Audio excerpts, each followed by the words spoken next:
Thank you. Is our translator here?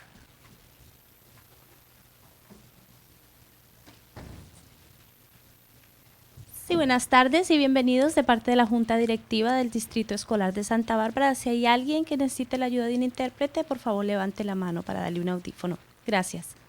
Muchas gracias. And then for the hearing impaired, as it indicates on the slide, there is assistance, hearing technology assistance available. Announcement of closed session. There is nothing to report from closed session. And I've lost my pen. Thank you. And now we're on to acceptance of donations. Is there a motion? I move to accept with gratitude. Second. So a motion by Ms. Malakoff, second by Ms. Parker. All those in favor of approving signify by saying aye. Aye. Any opposed?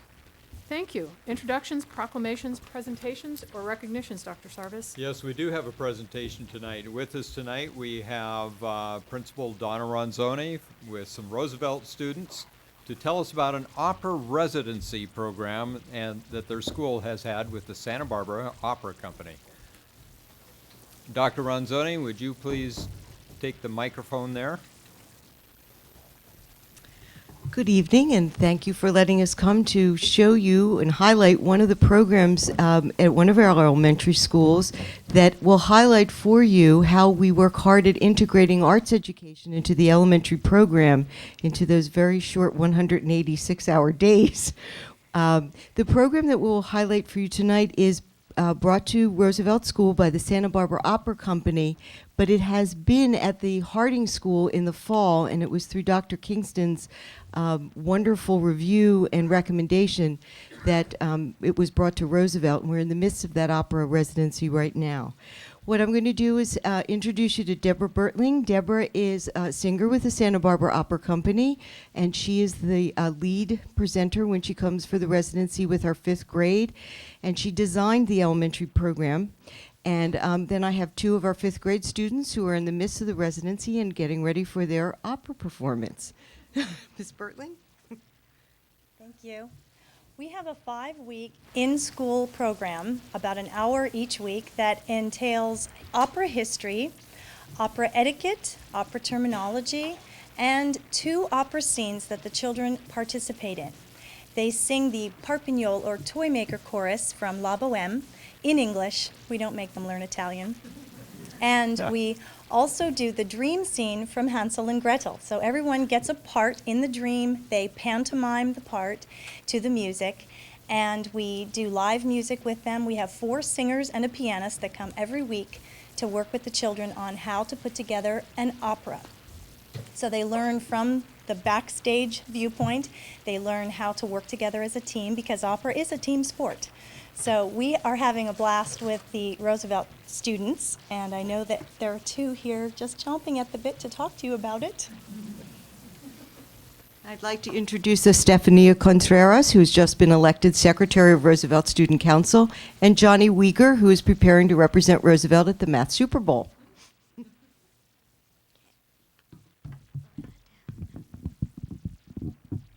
The people who come here and teach us opera is really fun. They teach us all types of people in opera, like the bass and the alto. They taught us a lot of stuff to perform in opera, like only drink water and go to the bathroom before you perform. We're even doing a fun play for our buddies, Top It All Up. It's really fun and informing.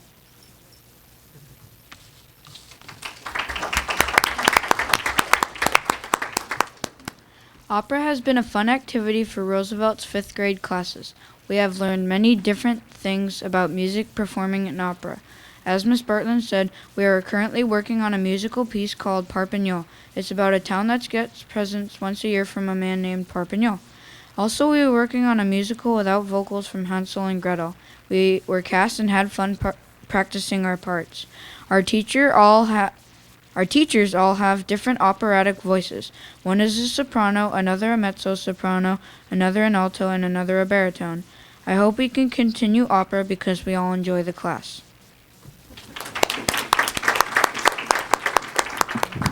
One of the best parts about this residency, it is free to our schools and supported by donations to the opera company. And Ms. Bertling, who lives in the Roosevelt attendance area, informed me tonight that she also provides arts education at the Cleveland Elementary School. So on behalf of all of the elementary principals, I'd like to tell you that we are working very hard to make sure that our children are exposed to the arts through our instructional program, and I'll leave with you a lesson plan so that you can see how well the opera company has coordinated their program with our standards. Thank you. Thank you so much. Estefania and Johnny, I have certificates for the two of you, and I know that the board has something to say as well. Well, I want to thank both of you for coming and sharing your experiences with the program. And I also want to thank Ms. Bertling, who is no stranger to the arts in our schools. She's been a wonderful partner to San Marcos in the past, and now Cleveland this past fall, and Roosevelt. So thank you to Ms. Bertling. And thank you, Dr. Ronzoni, for coming and sharing. I know the students must have parents here. Are there parents here? Thank you. You want to stand up? We always appreciate the support that our students receive from their parents and that our schools receive from parents. So thank you all for coming. And I remember my exposure to opera as an elementary student. I remember it vividly. So I hope you enjoy it as much as I did.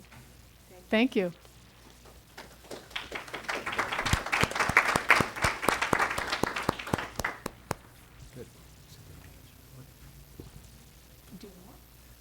No. Shall we go to the superintendent's report? Absolutely. Can we Yeah. just remind these students that the meetings are televised on Saturdays on Channel 18, so if they would like to see themselves on TV, they can check that out. It starts at 5 p.m., so a few minutes after 5. Very good. In tonight's superintendent's report, we are entering the testing season. You know, we're always entering a testing season of some sort, but we're entering the testing season now for physical fitness tests. The California Physical Fitness Test for grades 5, 7, and 9 will begin on February 1st and run through March. At a recent board meeting, you will recall that we recognized our high scorers from last year. On to Latino achievement. At our last meeting of the Superintendent's Advisory Committee on Latino Achievement, 16 district initiatives were discussed with secondary principals that are expected to have a positive impact on Latino student achievement. The group identified the following 4 initiatives to be the most effective thus far, and I wanted to highlight these. The first was AVID classes and the use of AVID practices school-wide. The second was EduSoft data analysis, and we've had discussions about that as we bought the system and have brought that system in, installed it, and trained people in it. The third is professional learning communities and teacher teaming. And the fourth is the use of English and math teacher coaches. We are determined to see higher levels of achievement for our Latino students. ARIES, the board has also talked about ARIES. Well, I'm pleased to report that our new ARIES student system is up and running in the elementary district with no major problems. Thank you, our technology division, Dr. Davis Hayden and the talented workers in technology. It's due to be implemented at the 4 junior high schools this week, starting this weekend, right? We don't stop for weekends. And the following weekend, it will be in place at all 4 high schools. This has been a major project for the research and technology team, and they've done a great job thus far. I'll be anxious to get those Monday reports. District properties. Due to a recent editorial, I need to once again remind the public that the board is considering a number of options for our Tatum and Hidden Valley properties. The options range from selling the properties to developing market rate housing on ground lease to developing workforce housing, again on leased property. No decisions have been made yet by the board. All of the options are still being considered. I have not formed any opinion yet on how or whether the property should be developed by the district, but we've been working to obtain information on the various options. In 2004, our Real Property Citizens Advisory Committee recommended that we employ a firm with expertise in workforce housing to take a look at a number of options. The UNIDEV report contains a number of options other than selling the property, which is one of those. UNIDEV has evaluated developments on the Tatum property, as an example, containing 90 units, 192 units, and 276 units, which translates to a maximum of 12 units per acre. We are now studying the report, and when discussions begin with the board, we may have additional information to provide. Although we have yet to complete our own analysis of the report, I can tell you that we do not contemplate a development of 20 units per acre, nor have we ever considered a development of 20 units per acre. I have, however, asked the county to consider our Tatum site on its county study of affordable housing sites environmental impact report, because it will provide more information that may be useful to the decision-making process by the board. As the board works through the various possibilities for this property, the more information and input, the better the process, and this is potentially very important information. If the Tatum property is evaluated as an alternative site for affordable housing, and I do not know yet whether the county will take that on and will take on that evaluation as part of the EIR, and it is determined that the property either is or is not suitable for workforce housing, or that there are particular issues or impacts such information would be tremendously important to the board in its decision-making process. Getting more information about the county's evaluation of the property is no backdoor conspiracy. The fact that the county study is looking at sites that have the potential for 20 units per acre doesn't mean that the district would propose such a project. No matter what is contained in the environmental impact report, the mix and density of any development that might eventually be proposed by the board will be the board's decision. We are not close to making such a decision. That will only occur as a result of a very public process that considers the needs of the entire community and the views of many stakeholders. And on to upcoming events. Looking ahead, here are some of the events we can look forward to in February. There will be a district-wide string festival at La Cumbre Junior High on February 7th. San Marcos High School's Royal Blue Review will be held February 22 and 23. And Dos Pueblos is preparing for Career Day on February 28. And board members, you're certainly welcome to attend the Career Day presentations. In fact, I encourage you to do that. We'll be starting that Wednesday morning at 7:30. We'll have some refreshments, and you can go hear some of the presentations to students. Thank you. Thanks, Dr. Sarvis. We have a number of speakers for public comment. 3 minutes is our usual time limit with a 30-second warning. And I'd like Ms. Malakoff to read all the names, and if people could, nobody likes sitting in the front row, but if folks could come up to the front to wait their turn at the microphone. Okay, we have we have Laura Baker, Aaron Cavazos, Kristen Shee, Brian Tanguay, and Thierry Dotson. Before you get started, Ms. Baker, we had run out of agendas in the back of the room, and there are more available on the table if anybody needs a copy of the agenda. Go ahead, Ms. Baker. Thank you. That's right. Thank you. My name's Laura Baker. I'm a teacher at La Cumbre Junior High School. And I'm here, of course, to talk about the Academy Move and the workshop that's set for next week.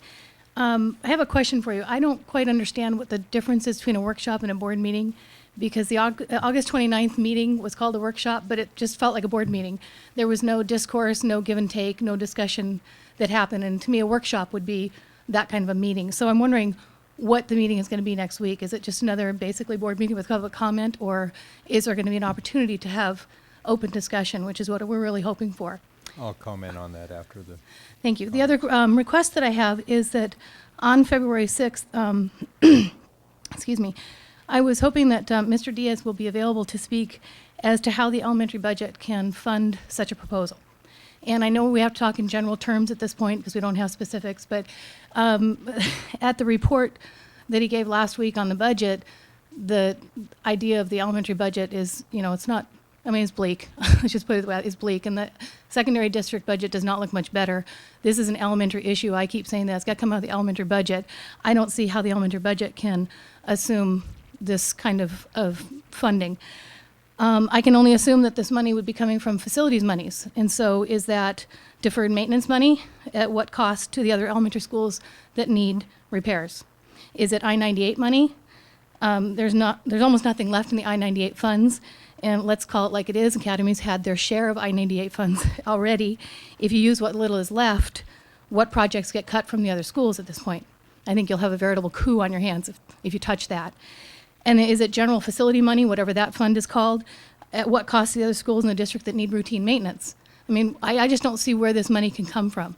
Not to mention the fact that the neighbors have asked for a traffic study several times, formally asked for you to do that. They've also asked for an environmental impact report. I know they're wanting to ask for those things again. That's not more money towards this issue.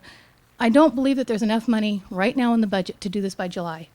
And I just don't see the magic in trying to push this forward by July without having a concrete plan for the budget and where it's going to go. So I'm concerned that we look at that realistically. So please be prepared to talk about some of these things next week. I'm just hoping that these are some issues that will be discussed in detail because they're all up in the air and we're wondering. Thank you. Thank you. Did you want to comment? Well, the workshop on February 6th will be very similar to the workshop that was presented last time. There will be a public presentation to the board. There will be back and forth to the board. There will be opportunity for public comments just as there was in the previous workshop. However, this one will specifically say that action will not be taken. And we will move the action part of this to a subsequent action agenda. Aaron Cavares. Sorry.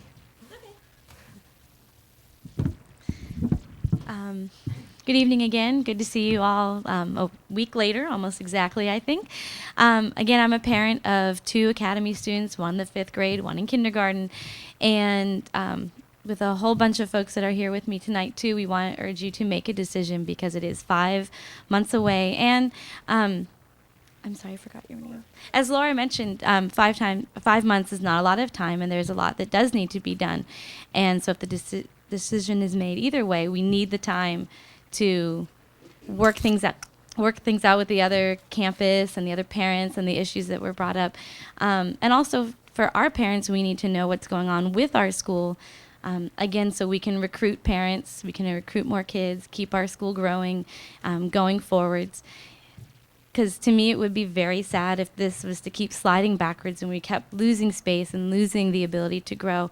Where are my children going to go to school then if this sort of fizzles out? And quite frankly, they're not going to go to my neighborhood school, my neighborhood elementary school, which is great for riding bikes.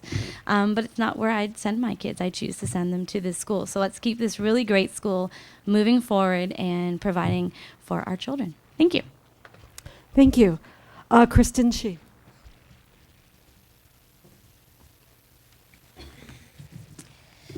Hi.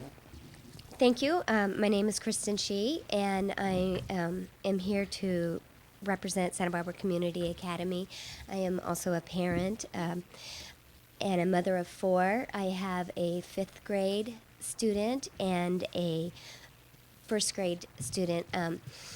I also have a kindergartner coming up in July, and I didn't mention that last week, but I just wanted to share a little tiny story with you in that I had my kindergartner, and he was so excited to start next year, and I'm running him between campuses, and he's like, Mom, where am I going to go to school? And I'm like, well, you could be going here, or you could be going here. And he's like, Mom, do you know what's going on?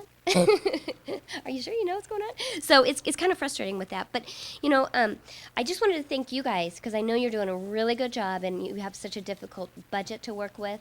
And you're doing a great job. And that's all I wanted to say. That I know you guys are really stretched and I know I'm kind of rambling, but as a parent, we like to see just some sort of answer, whether it's here, whether it's over there. We just kind of want to know. And as a parent, I know I certainly would not send my child to our neighborhood school. Definitely not. So thank you. I know I recruited 3 people just this year for our kindergarten, and we were really proud of it. One lady came today at my work and said, I registered my daughter for kindergarten. Where's it going to be? And I said, I don't know. But I suggested she come in here and fill out a little piece of paper and ask you guys, but I thought that was kind of mean, so I did it. But thank you for hearing us talk. Thank you. Brian Tengwe. Oops.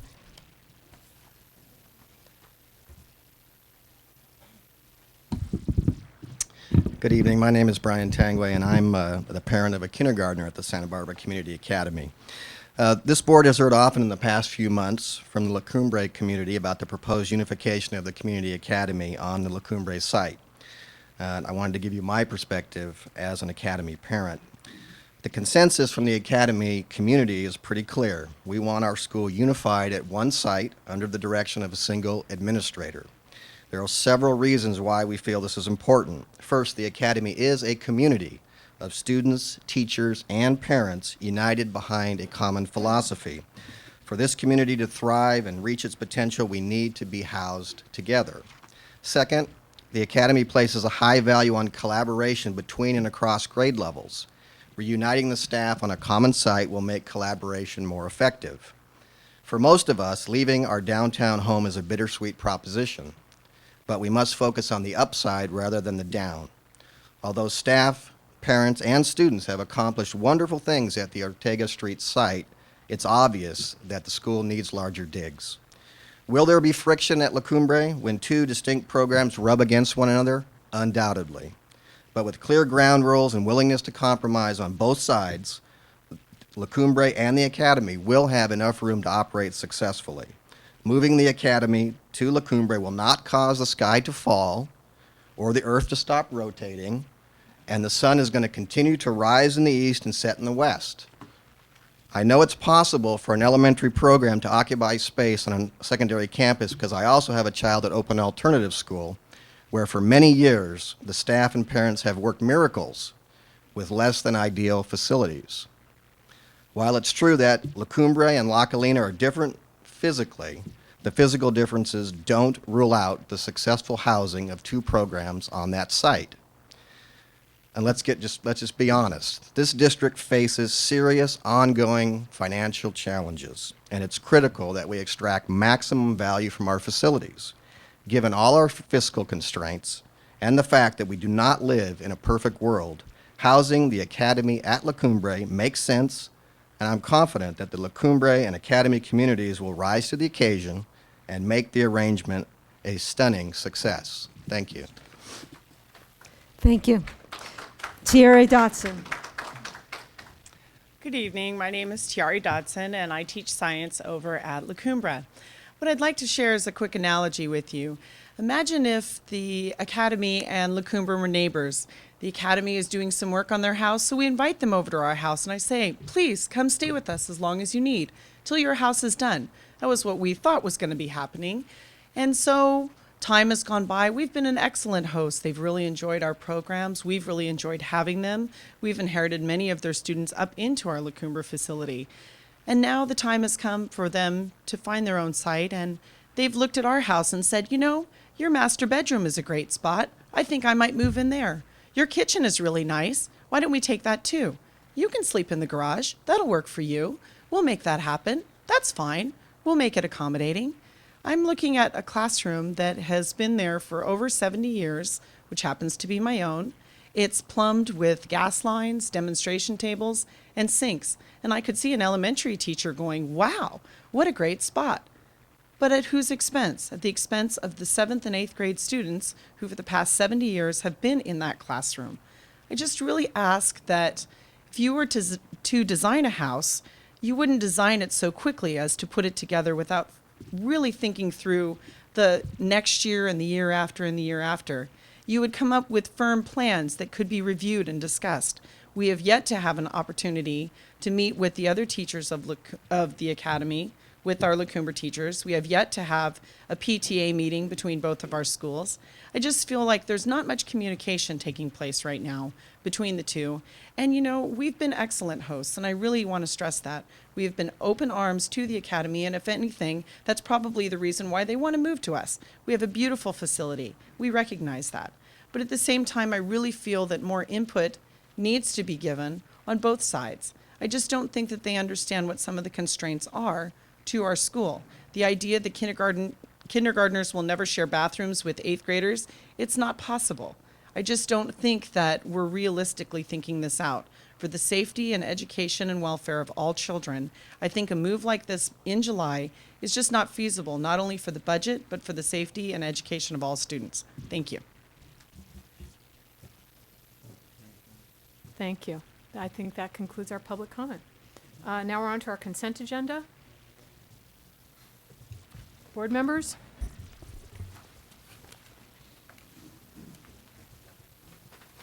Is there a motion to approve the consent agenda? Move to approve? Second. Thank you. And with particular recognition to Santa Barbara City College under item D10 for allowing us, San Marcos specifically, to use their gymnasium during the San Marcos's gym renovation at no cost to us. So all those in favor of approving the consent agenda, please signify by saying aye. Aye. Aye. Any opposed? No.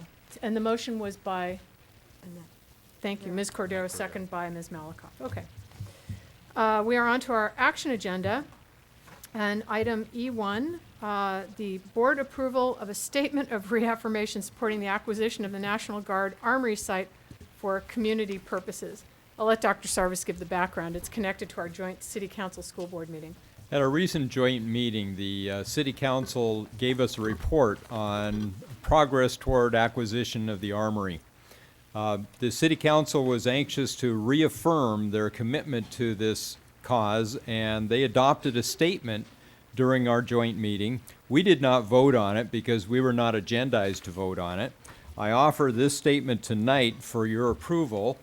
However, just yesterday we received, in addition, a resolution from the City Council. So if you approve this statement tonight, I will put the same resolution, which includes the school district. I know this sounds awfully confusing. The school district on the resolution to reaffirm our commitment to the to securing the Armory for community purposes. Now, do board members see the E1 attachment that was put in front of you? It's the former resolution. I'll bring this resolution back to you Okay. at our next meeting. Great. Thank you, Dr. Sarvis. But I would ask for your approval of the statement tonight. Okay, is there a motion to approve the statement to reaffirm supporting the acquisition of the National Guard Armory site for community purposes? So moved. So that's Second. Thank you. Ms. Cordero moved. Ms. Malakoff seconded. All those in favor signify by saying aye. Aye. Any opposed? Thank you. It passes unanimously. Item E2, second reading of the Wellness Policy, Physical Education Board Policy 6142.7 and Administrative Regulation 6142.7. Mr. Zettel?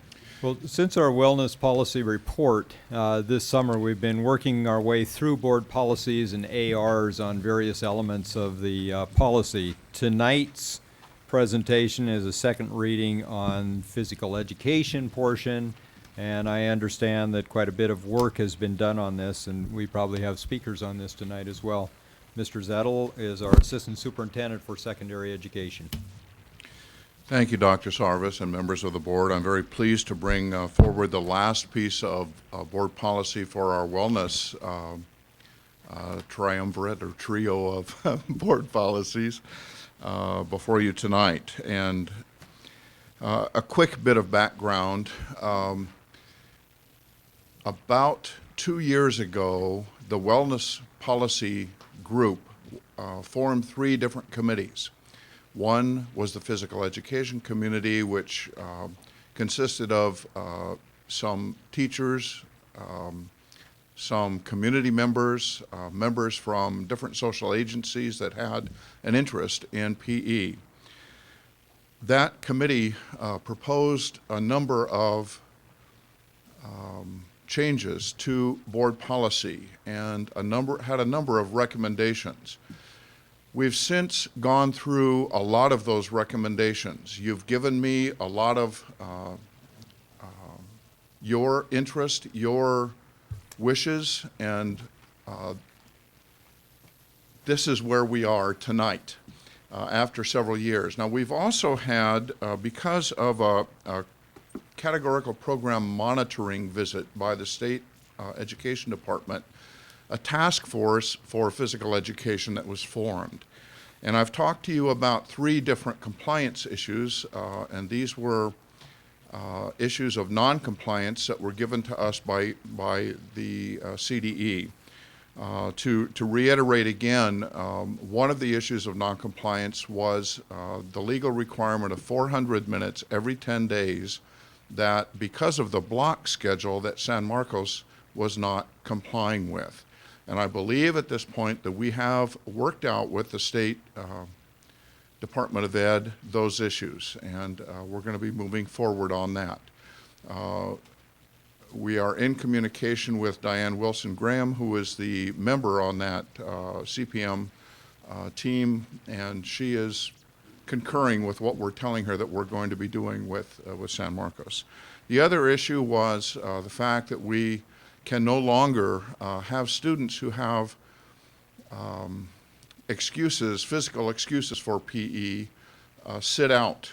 They have to have an adapted program. For example, if they had a sprained ankle, they would need to be doing something with their upper body to get that physical exercise or get the benefit of a daily routine of exercise. And the last piece was that because we have a piece in Ed Code that requires, if a board allows PE, the second year of the PE requirement, to be done during grades 10, 11, and 12, we also need to be offering elective PE. And so we are working on developing at each of the high schools 3 elective PE courses. Those courses have to be offered as part of the categorical program monitoring. So those were all discussion pieces with our PE task force. Now, I want to be very clear with this task force. We've had 4 meetings to date. And there's been some discussion about, and I saw the article today in the paper, and I want to make things very clear here. Who was invited? First of all of the PE chairs were invited to the task force meetings. That went through Dan Feldhaus, and he invited all of his school department chairs. David Holmes, who was the district VAPA, or Visual and Performing Arts chair, was asked to invite all interested performing arts people who might have a stake in the alternative credit given for PE in marching band, in drill team, theater arts, and also to mention cheerleading. Principals were notified also to invite any parents that represented the interest of their band, drill team, or cheerleaders. And also we had a board member, Lynn Rodriguez, who was present at least 2 of those task force meetings. Now, we did get an apology, a written apology from Mr. Holmes regarding his and the band folks' non-participation. One parent did attend, and I want to thank her personally for being there. She had a great interest and had a lot to offer us as a band parent.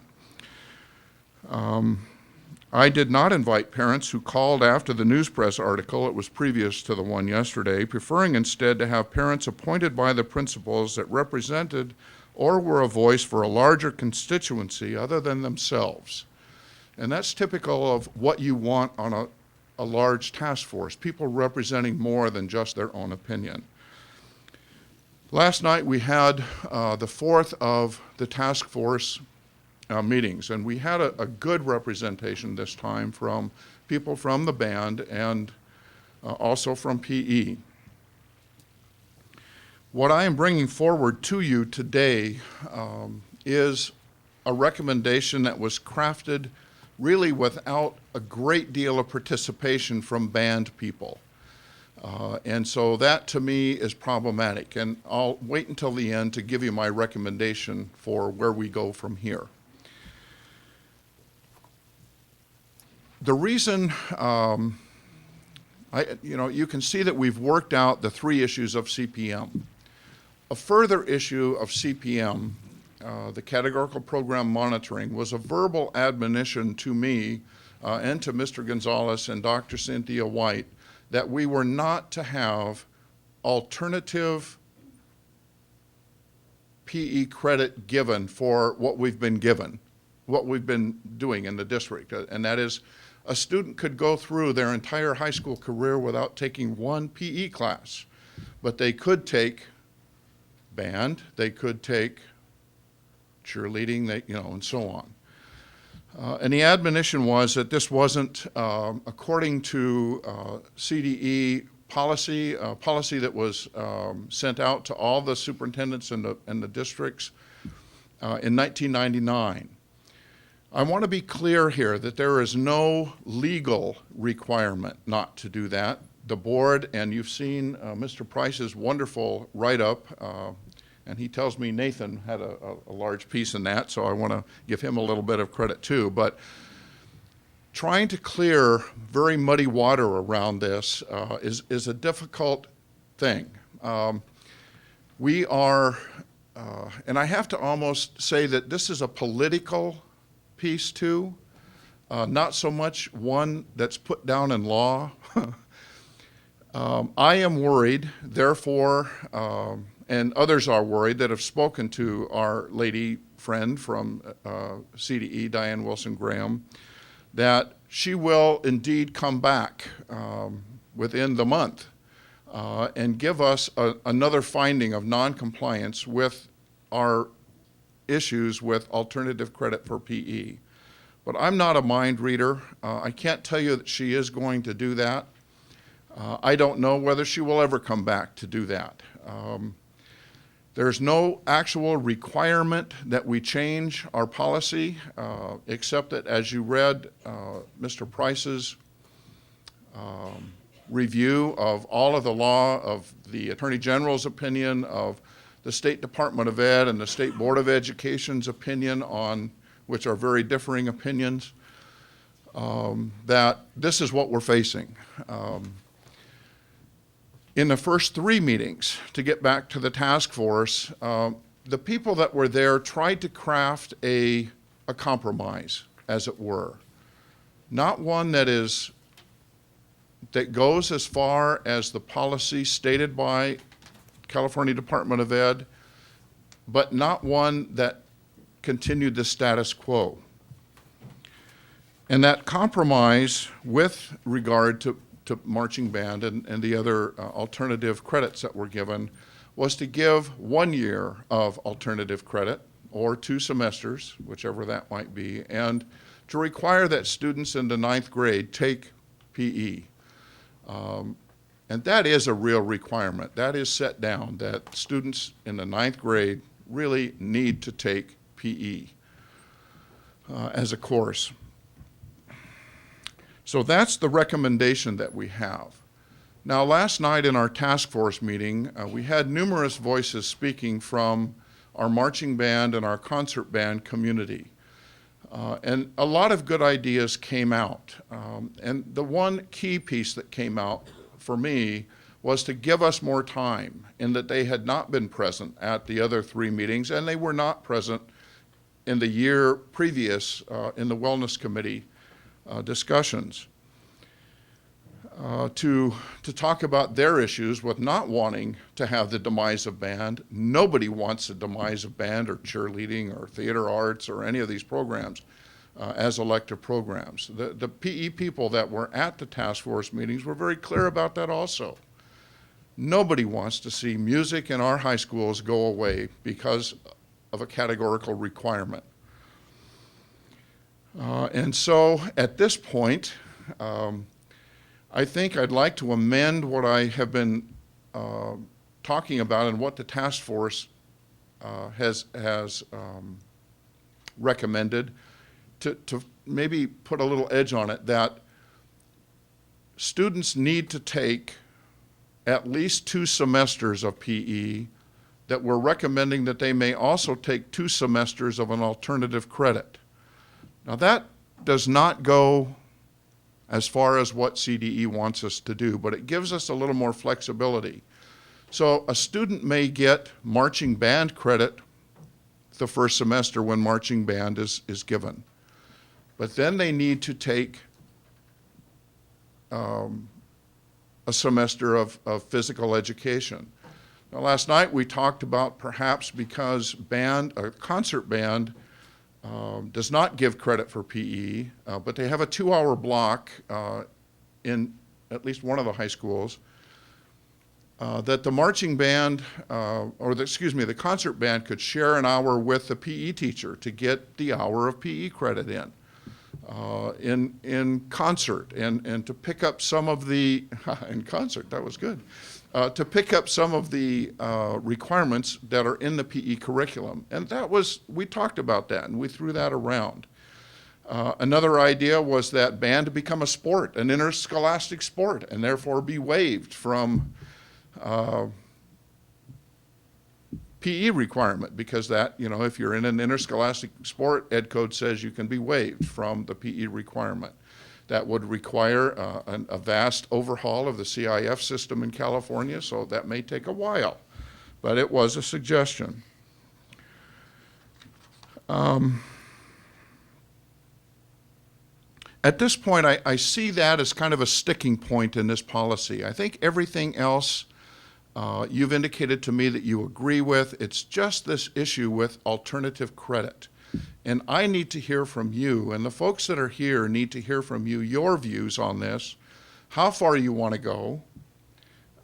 We moved from no alternative credit, 2 years of PE period, to, and that was away from, you don't have to take PE at all, you can get all alternative credit, to a compromise of 1 year or 2 semesters of PE and 1 year, 2 semesters of alternative credit. So I await your questions. Are there board questions or comments from Mr. Zell right now? I know that this is not the first time that you've seen this, although this is the first time you're hearing this information from Mr. Zettel. Would folks prefer to hear the public comments first? I have some questions, but I can. Go ahead, Dr. Can I ask them now? I can ask them later. Ask them now. I just want to make sure I understand the advice from council. And perhaps could you summarize, Mr. Price, the conclusions for those?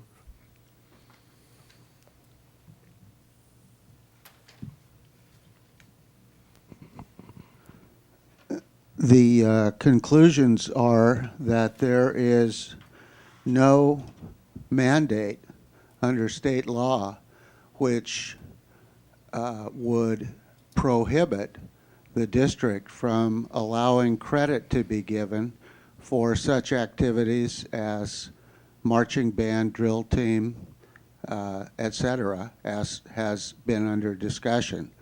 The state law, which was amended in 2002, did not give the State Department of Education regulatory authority as far as the curriculum requirements for high school physical education. We have an even older opinion from the Attorney General that was based upon 2, I believe, trial court rulings a number of years ago, which rulings and which Attorney General opinion stated that alternative PE courses such as what we've had under discussion were allowable as long as it was under the direction of a certificated PE teacher, some kind of direction or supervision. Doesn't mean that the band leader necessarily has to be a certificated PE teacher.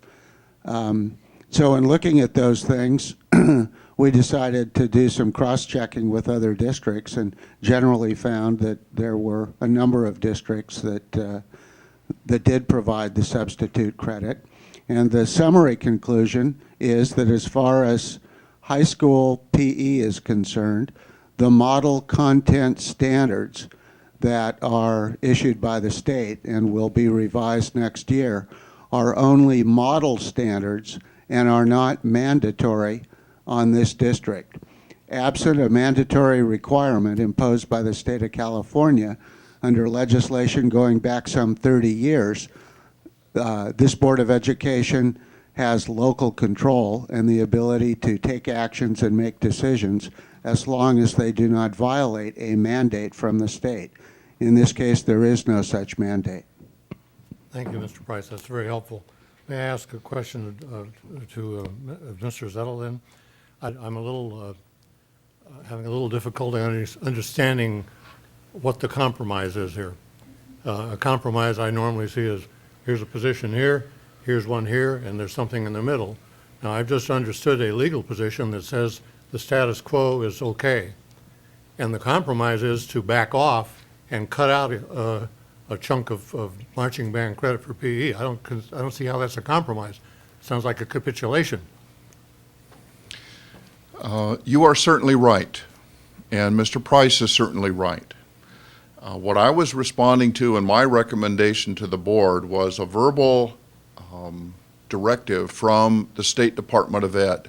And you recall that when the court, or excuse me, when the Attorney General opinion came out that it was okay to give credit for marching band if the marching band teacher was a credentialed PE teacher, that was a very narrow court or Attorney General opinion. At the same time that that opinion came out, CDE came out with their directive or their policy saying there will be no alternative credit for PE. And the lady that we talked to and CDE stands on that. Certainly you have, as a board, the right to say status quo, let it be. Knowing that in the next year or two, there will be some new model standards, there will be a new PE framework, there will be more visits from the categorical program monitoring group. And you can bet, if you'd like to, that they won't come down on us and, you know, say, here, you're out of compliance, if you wish. And that's certainly a very valid stand to take. On the other hand, my stand, my recommendation was to begin to move the district forward into what I saw as something that made sense. It gives honor to the PE teachers who teach PE and will be teaching under these new standards and under the new framework. But it also, and this is what I want to make sure that we don't do, I believe that we can craft with this recommendation a program that doesn't destroy music or doesn't even hurt music. Now, I'm not certain about that. I think my recommendation to you at this point right now, I still stand with this recommendation, but it's certainly your prerogative to say, oh, that's, you know, I don't believe that. I'm going to go with status quo. You can certainly do that, of course. But my recommendation is to give us at least a couple more weeks, at least one more meeting of the task force with the new involvement of people from band. We had a great discussion. And see where that goes. And let us come back to you again for a third reading. Let people respond to you from the community about their feelings about alternative credit for PE. That's my recommendation, that we hold off on a vote. I don't know how you feel, so. Can I ask a quick question? Yeah. Is there a consequence for non-compliance to CDE? If we get a written requirement to make the changes that she verbally gave me, the consequence for not doing so is loss of some categorical funding. That's always their threat. So what kind of process, and over what period of time, and how many, I've seen some of these things, and there are letters that go back and forth over a period of many months, many letters. When does they finally chop the money? And is it appealable? All of it is appealable, and all of it is exactly as you say, Dr. Noel. It takes a lot of time, and the State Department of Ed does not want to take our money away. They do want us to comply with their policy. So it will take a lot of time, and there will be time to comply. My recommendation is let's move it forward a little bit now. If I may answer that, I've been through the process a number of times as a former director of curriculum for a large district. If we're found to be out of compliance, those are written findings. We're given a period of time, like a 90-day period of time, to respond. If there is corrective action beyond the response, it's something like 3 months to 6 months. In general, it takes most of a year for that whole process to run its course. And the appeal end of it? Or is that? Well, including the appeal year end includes of it. the appeal. Well, the appeal is typically a waiver from the State Board of Education, but that's assuming that you're going to be successful with that waiver. Yeah, and how long does that process take? I'm just trying to get something for people to get their arms around. Again, most of a year. So we're looking at 2 years. No. Did I misunderstand that? No, Sorry. most of a year from the point of a written finding of noncompliance. Yeah, okay, thank you. Quick question, Mr. Zettel. Actually, that was one of my questions. One of the arguments put forward yesterday was to move forward with the status quo, but put some plans in place, start to make some plans to put in place so that when the CD drops the hammer, we would be able to move forward. So there would be time to tinker with a master schedule if that should happen. I mean, if we had actually a written warning, and then we could start to move forward. So there would be time to put that in place, correct? It sounds like it. Yes, that is correct. And then my second question had to do with going back to the additional elective PE sections. There was a cost connected to them, and I think that you wanted to speak to that. Yes, I did. Thank you for reminding me of that. I had originally said that the cost would be upwards of $135,000 if we just simply added those sections in and hired new teachers to staff the sections. We're not able to do that. So if those sections are offered as elective PE, they will join the rest of the elective courses with no addition to the FTE numbers at each site. So in essence, already existing PE classes, some of them would become elective PE offerings. Yes, and some other electives would go. What exactly would be an example of an elective PE class? Badminton. But even there are classes like that offered at City College as well. Yes. Well, they would typically be in the areas outlined by the frameworks. They might be in combatives. They might be in aquatics, rhythm and dance, team sports. Of course, we already have team sport electives.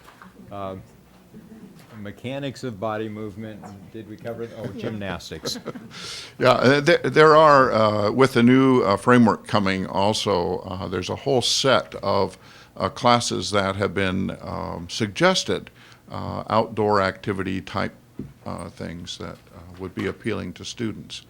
But I think what we all have to understand now with our general fund as it is, that we need to offer the electives and students make the choice.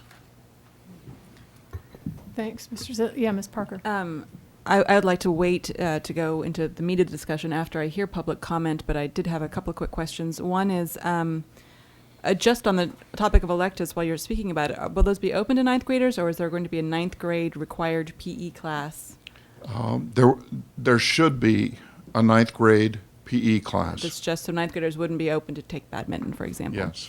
How many students take marching band as freshmen? About how many at each school? How many students are we talking about that are going to be affected here? 30. about 30 at each site. And Thank you.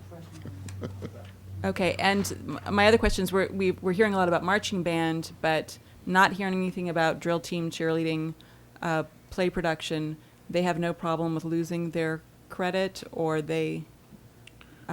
We haven't heard anything we from haven't them heard yet. anything from them. Okay. The other thing that I need to say too is that, I think I did mention this, that alternative PE credit is given for the first semester of marching band, but not given for concert band, which follows in the spring. Mm. So only one semester of PE credit is given. So there, as it stands, you mean as right it now? stands That's the right way now, it and there is is a lot. I feel like there's a lot of flexibility there, and some of the ideas that we spoke about at our task force had a lot of merit, but need more time to flesh out. So in order to get the PE credit, the equivalent PE credit, a student would need to take band for all 4 years. Right. Is that correct? Yes, marching band, and not take a PE class. That is currently the way we operate. That is the status quo. Okay. Shall we hear from public speakers? I think we have 4 or 5. We'll call out your names. If I could ask you to sit in the front row to await your turn at the podium. 3 minutes with a 30-second warning. And if you're interested in speaking to this item, I would ask you to turn in a slip right now, or we're going to close speakers on it. Okay, go. Ms. Malakov. Excuse me, as I can do something wrong with this name. Paul Valentich Siat, Patty, Scott, oh, is that a C? Ah, Scott, the easy one. Patty Burns Golas, Les Rose, Monica Peterson, followed by Dan Garsky. Thank you for letting me speak this evening. My name's Paul Valenish Scott. I'm a Dos Pueblos High School parent. I have 2 children in the band programs, one of which is in the color guard, not just the marching band, and they kind of work together, similar to a drill team. I'd really like to start by quoting Dr. Sarvis from earlier this evening, and he said, the more information and input, the better the process. And this is why I'm here this evening. I kind of we seem to have a difference in facts on who is invited to the table when. And I've contacted my principal, Mr. Swanitz, and said, we are told that you were supposed to designate parents and faculty members to come to the table back in September and discuss this issue. Mr. Swanitz has emailed me back and said, this is not the case. I've never heard, this is the first I've heard of this. So we've heard about the very first meeting of this task force for the 2006-2007 about 2 weeks ago, and several of us attended the meeting. Yesterday it was an extremely productive meeting, I thought. I found some very articulate and concerned PE coaches. I found people from the marching band and band directors who are also there, who are very interested in meeting common ground and making sure that we stay in compliance.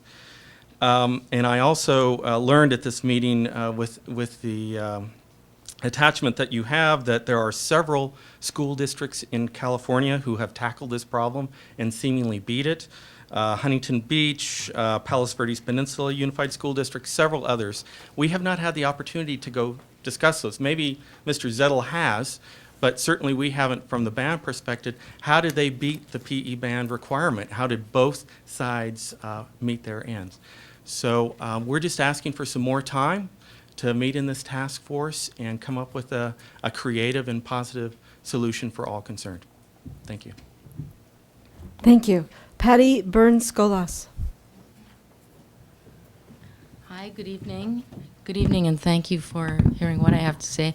I'm a mother of a 9th grader at San Marcos High School, plays the saxophone, and I wanted to tell you that Zane was in La Colina as well and did the PE program in La Colina, a very rigorous program as well.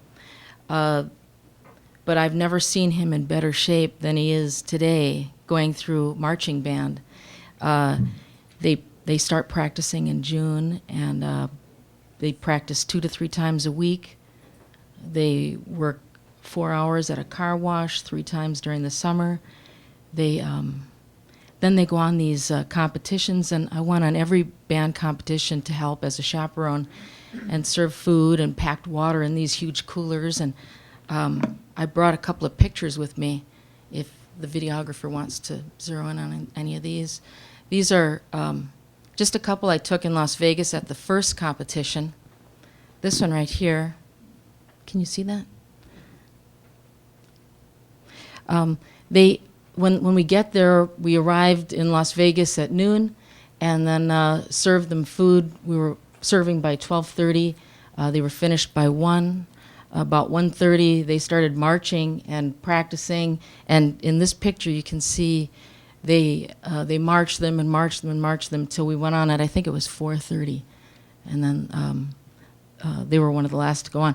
But they go on for a long time, marching. Then they do stretching. Here's another one. And I just want you to know that also they run around the track, a half mile to a mile every day at school, Zane tells me. And then on the weekends, Zane bikes, and they all are very serious students, all 84 of these kids, and they work real hard. And that's why I stay with them on these competitions as a chaperone, because I really think that, well, there's a reason why they're number 2 in Southern California. And anyway, I'm very proud of my son and all these kids. So that's what I had to say. Thank you very much. Thank you. Les Rose.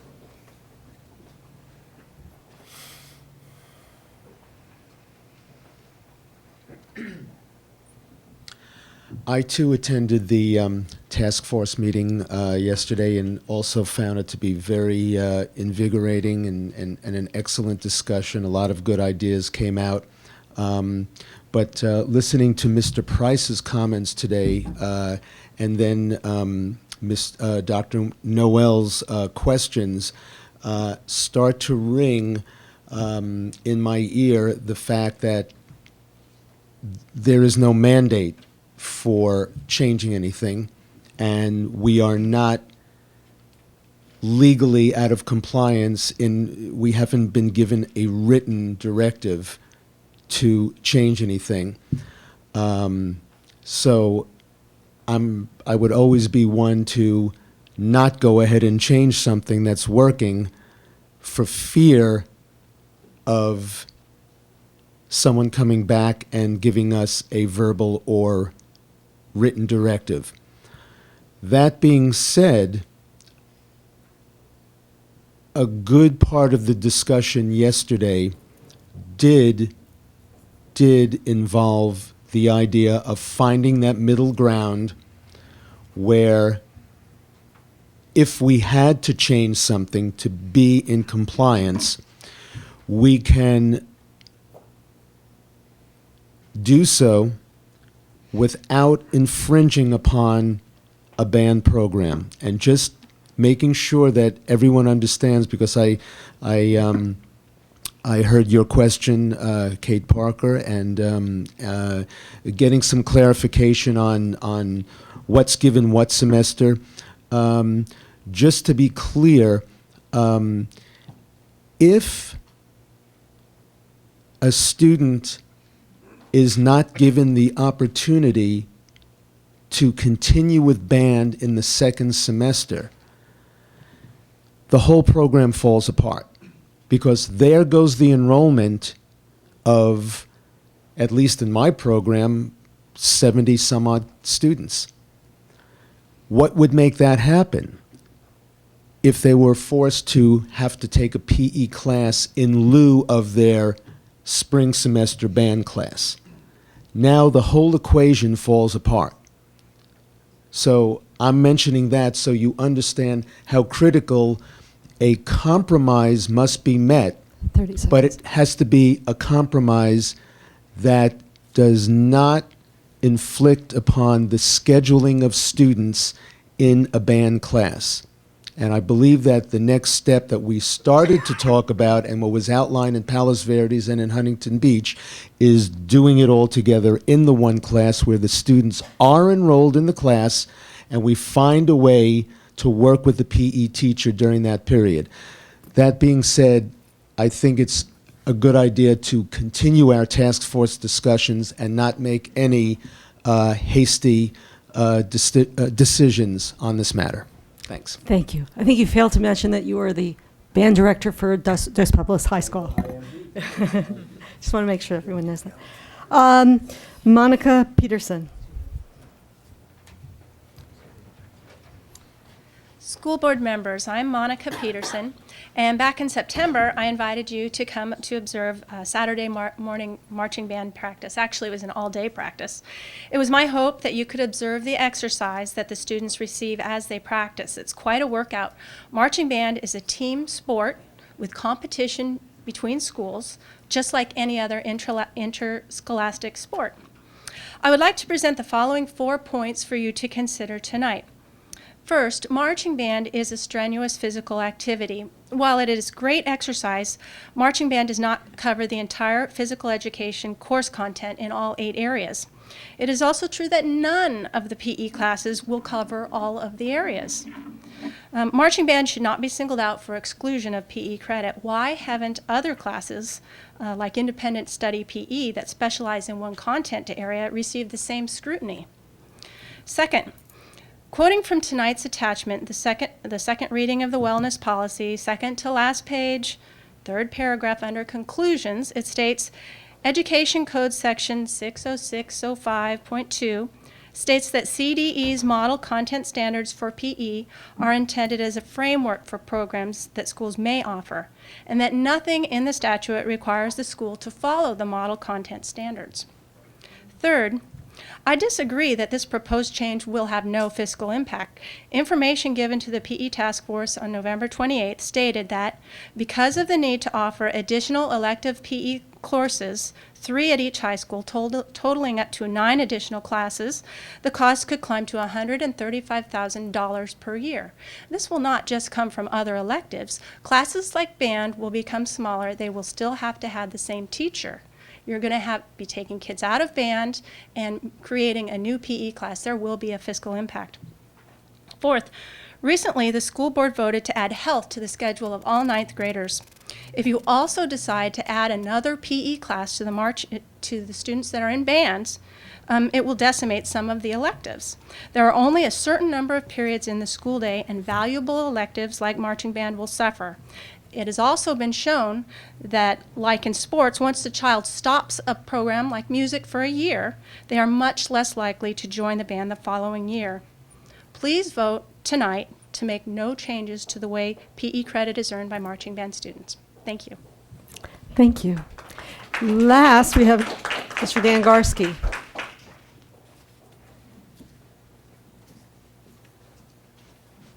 Hi, my name's Dan Garsky, and I'm the band director at San Marcos High. I've taught it's hard to talk to you guys, but easy to talk to the whole marching band. That's tough. Yeah, I've taught high school band in this district 24 years, and this is the third time we've had this issue. And I've probably talked the other 2 times previous. So that's the history. This is not a new subject for me. It seems every 6 to 8 years we have to take this on again. I want to urge you to keep things status quo. Over the last 10 years, we've had a lot of changes in our district. We've had things like added requirements at the junior high and senior high. We've lost an elective class offering at the junior high. Kids can't take 2 electives anymore. 10 years ago, I had 80 horn players in the marching band. Plenty of percussion. I've always got plenty of percussion and drummers. And I'm a drummer too, so I'm definitely not going to pick on the drummers. But this year, this is the smallest band I've had. We only have 40 horn players I'm talking about the woodwinds and the brass. So actually that number of 30 freshmen that I threw out earlier is much smaller. And to me, this is just going to be like the final nail in the coffin for the marching band. You know, if another 10 kids are gone from that group, I don't want to put 20 or 30 kids out on that field. I know what that sounds like. You've heard those kind of marching bands. We will just sit in the stands and we'll be a pep band and we won't do halftime shows anymore. So everybody is so important to us as far as our membership. I think I must have read the legal, Mr. Price's write-up 20 times trying to figure out why we're doing this. Everything I see in this seems to support that if we stay status quo, we're not going to get in trouble.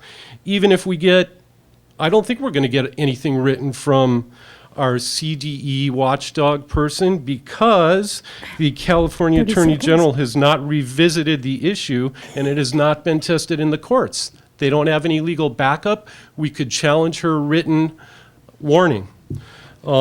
Today, I spoke with the Palos Verdes Peninsula Band Director, and their marching band class is run under the PE department, and it's called PE/band. So that would be something for further investigation. Sorry I got so emotional. Thank you.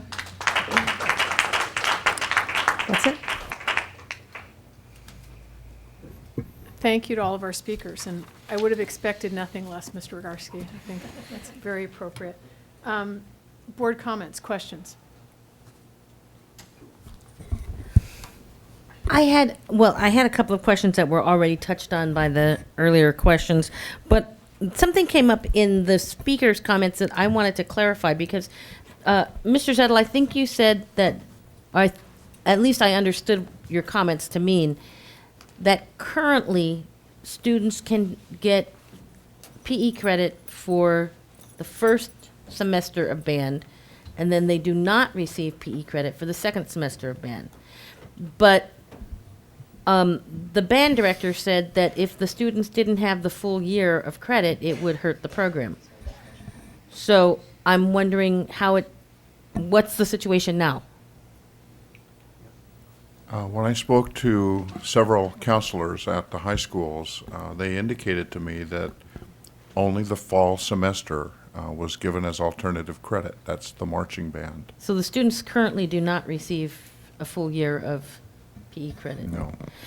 Do we, in things like the marching band and cheerleader, et cetera, other activities that we currently give alternative PE credit for, do we have any kind of criteria that the courses have to meet in order to, because it seems to me at least clear that in marching band, students are doing a great deal of physical activity. That seems to be reasonable that we would be giving PE credit for it.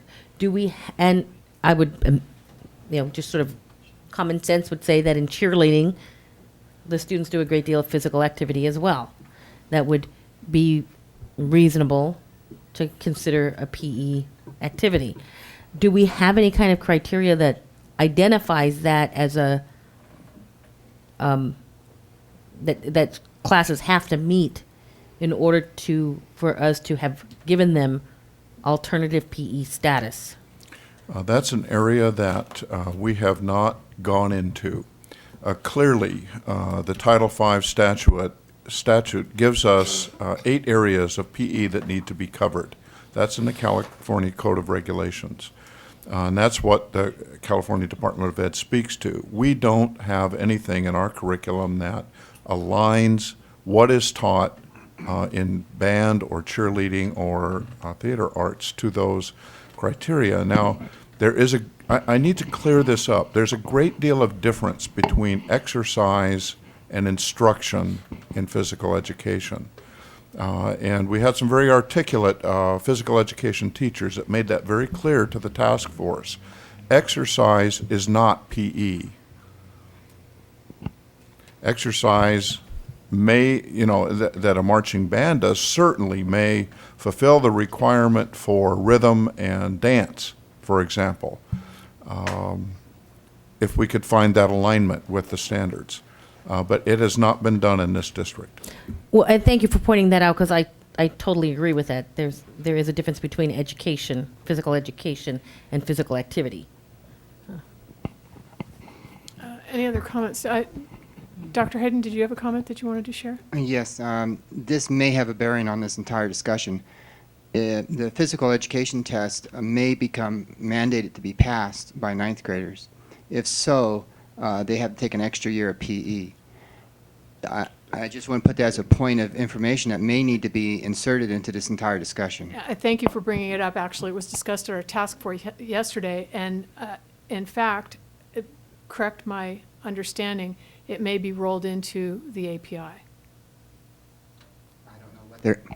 I don't know exactly how they're going to do it, but Okay. I don't even know if they're going to do it at this point, but that's the discussion. Another threat on the horizon, huh? So you'd have to take, a student would have to take PE, they would have to take PE in order to take the physical education test, or whatever, or could they do that outside of the PE class? When they give in the ninth grade PE test, if they did not pass it, then they would have to take an extra year PE. So they'd have to take, they'd probably take PE during their 11th, their junior year. But to take the PE, to take the physical education test, Yes. you'd have to be in PE, or can you take it? Currently, no. They take the test even though they're in marching band. The band instructors work in conjunction with the physical education department. Ms. Parker. I just want to be clear, first of all, Mr. Zettel. So you're saying the California Education Code requires that ninth graders take 1 year of PE, is that correct? 1 year of physical education, however, if you want to define it as something, 1 year of PE or alternative PE credit. No. Currently, that is policy from California Department of Ed, and it's because we give the test in that year. But and at some year, at some point in your high school career, are you required to have 2 semesters of credit? You're required to have 4 semesters of PE credit. 2 years, state requirement 2 for high years. school graduation. Okay. So. And this district has required ninth grade and 1 year between 10th, 11th, and 12th. So what is happening for all these students that are getting 1 semester of credit for PE for marching band and then no PE credit for their concert band the second semester? If they stay 4 years, they have 4 That's semesters the of whole idea. alternative Okay, credit, I and they understand. never need to take a PE class. What I see here, and Mr. Price, maybe you can clarify this, is that your opinion shows that the state thinks that marching band, for example, cannot count towards the requirement of 400 minutes for every 10 school days. But the Attorney General's opinion said that a PE program, which includes participation in marching band, may count towards PE credits if the instructor holds a PE teaching credential. But we're not following in the Attorney General's opinion there, are we? Because none of our marching band instructors have a PE credential at this time. I can't answer that question because I don't know the extent to which the marching band programs are under the umbrella of the physical education department so as to satisfy the requirement. There's a requirement that there be a link there, but the strength of the link is not defined, and I think other districts have sought to deal with that issue by doing what one of the gentlemen indicated in the comment, marching band / PE or whatever the comment was. Okay. Well, I believe in answer to that, I'm correct, and Christine Robertson, correct me if I'm wrong, but I don't believe a single one of our band directors has a PE credential. Okay. Well, personally, I am very comfortable with giving the task force more time to come up with some sort of hybrid course that brings marching band more under the PE umbrella, and that somehow gets some of the physical education curriculum integrated into the marching band curriculum if they can work together. Can I ask you a question of clarification? Are you giving direction to the task force, or do you want to wait and let the task force finish their business. Absolutely. And then see what kind of recommendations Yes. they bring back, and Absolutely. then work from I'm there. happy to give them, personally, that's my opinion. I know you need to get 4 more opinions here, but I'm happy to give them more But that time. would be my preference, to honor the work Mhm. that was started yesterday. Yeah. I know that Mr. Garsky agreed to do some research at other schools who are, have had to tackle this issue, and to finish exploring the discussion of what happens that second semester, particularly in 9th grade. So I would love for it to continue its work, and then see if they can bring any specific recommendations back to the board. Yeah, Ms. Is Cordero. general agreement on that enough, or do we actually, because it's on our action agenda, do we actually need to make a motion to defer action? I don't think that we need to do anything, Mr. Okay, Price. so we can just generally agree not to act tonight. You can go either way. It's agendized. Just don't act. And they do have a meeting planned for February 12th at 3:30, so another meeting is already in the works. Okay? Dr. Noel? Yes, I think that, given the direction that this is heading, that there's another question that we need to clarify.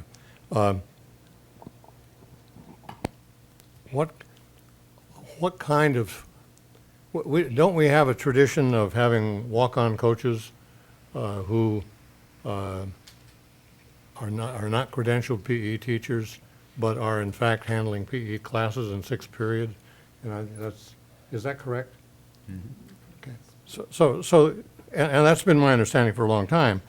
I don't think that, I'd be interested to know how they show up on the books, who the teacher of record is, and how much supervision there is of what's going on.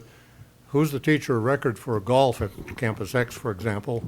And does the teacher of record show up at the golf course for every class at 6th period? And maybe I have the wrong sport, but my guess is that there'll be a sport that fits into that matrix of questions. And I see the parallel, because we're really saying, okay, but if this is going to become part of PE, and that's the way I read the Attorney General's opinion when we dealt with this on an earlier committee, that, okay, let's hook up marching band with PE, but then the question is the credential. We're going to ask Mr. Garsky to go get a PE credential. Somebody else can do it, I sure won't. Or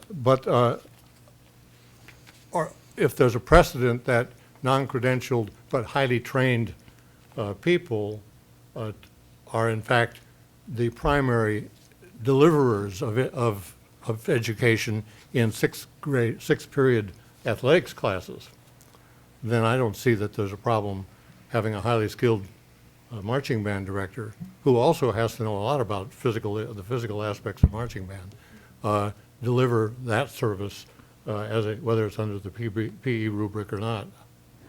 My Ms. Parker, question there is, the sixth period classes, is that for general PE, or is that for CIF interscholastic sports? CIF interscholastic sports. So that's ed code recognized? It's exempted from ed code, yeah. So, I mean, okay. it's considered PE credits, it's exempted. So, I mean, we actually had some discussion about that yesterday, and I think everyone realizes that it's more or less tilting at windmills. Let's deal with what's in front of us and try and address that problem, because it's its own special category Well, but under ed code. Mrs. I Harder- understand. No, I totally understand the points that you're trying to make, Dr. Noel, but I just don't think it's going to solve the issue that's in front of us Well, right I think now. it's part of the issue. I think that if we're extending the benefit of the doubt to interscholastic athletics, we need to extend the same benefit of the doubt to marching band, to drill team. Except we're not extending the benefit of the doubt. The state ed code has already extended the benefit of the doubt. So we don't actually, there's no imperative to I'm not to sure review that. We're addressing the same point. But it's, I actually wanted to address the question because something that makes me uneasy is, on the one hand, I'm sort of all for maintaining the status quo. It has worked. It seems to be working. I'm sort of with the people who are saying let's not change it unless we have to. On the other hand, we have spent a lot of time looking at our wellness policy. We have spent time on looking at nutrition, health education, etc. And it does at some level disturb me that a student could go all the way through their high school career without ever having taken a class that actually educates them in terms of the physical activities or physical education and all the things that is intended to include.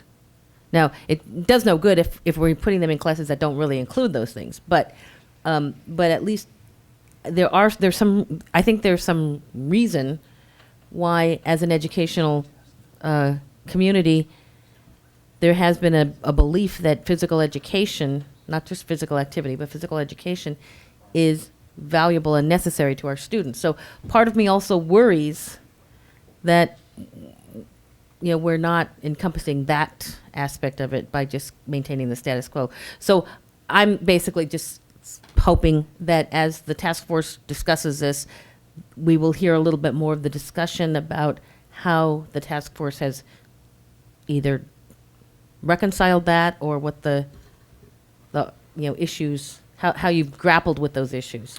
I believe I've heard enough from board members to think that the board direction is to reconsider this recommendation and to continue the task force work. Yeah. But at the risk of having you hear a little more from one more board member, Mr. Sarvis, I'd like to make one more comment. Mm-hmm.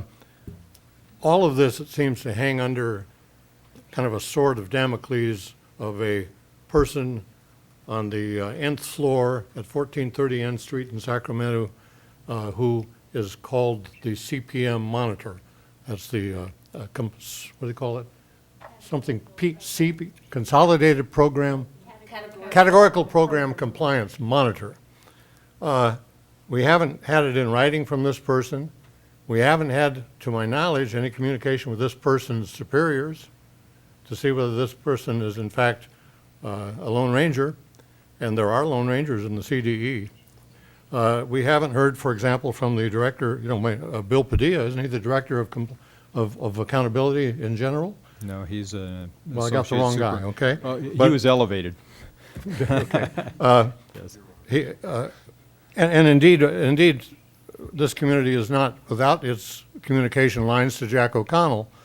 And it would seem to me that I'm not saying that we should immediately start lobbying Sacramento, but it seemed to me we ought to have a better idea of the context within which this communication has come from a single person in the CPM, on a CPM team, probably a routine consultant. I got the names of them when they came down here.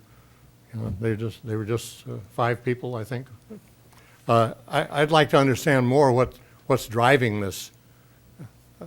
I think that task force would find that very helpful.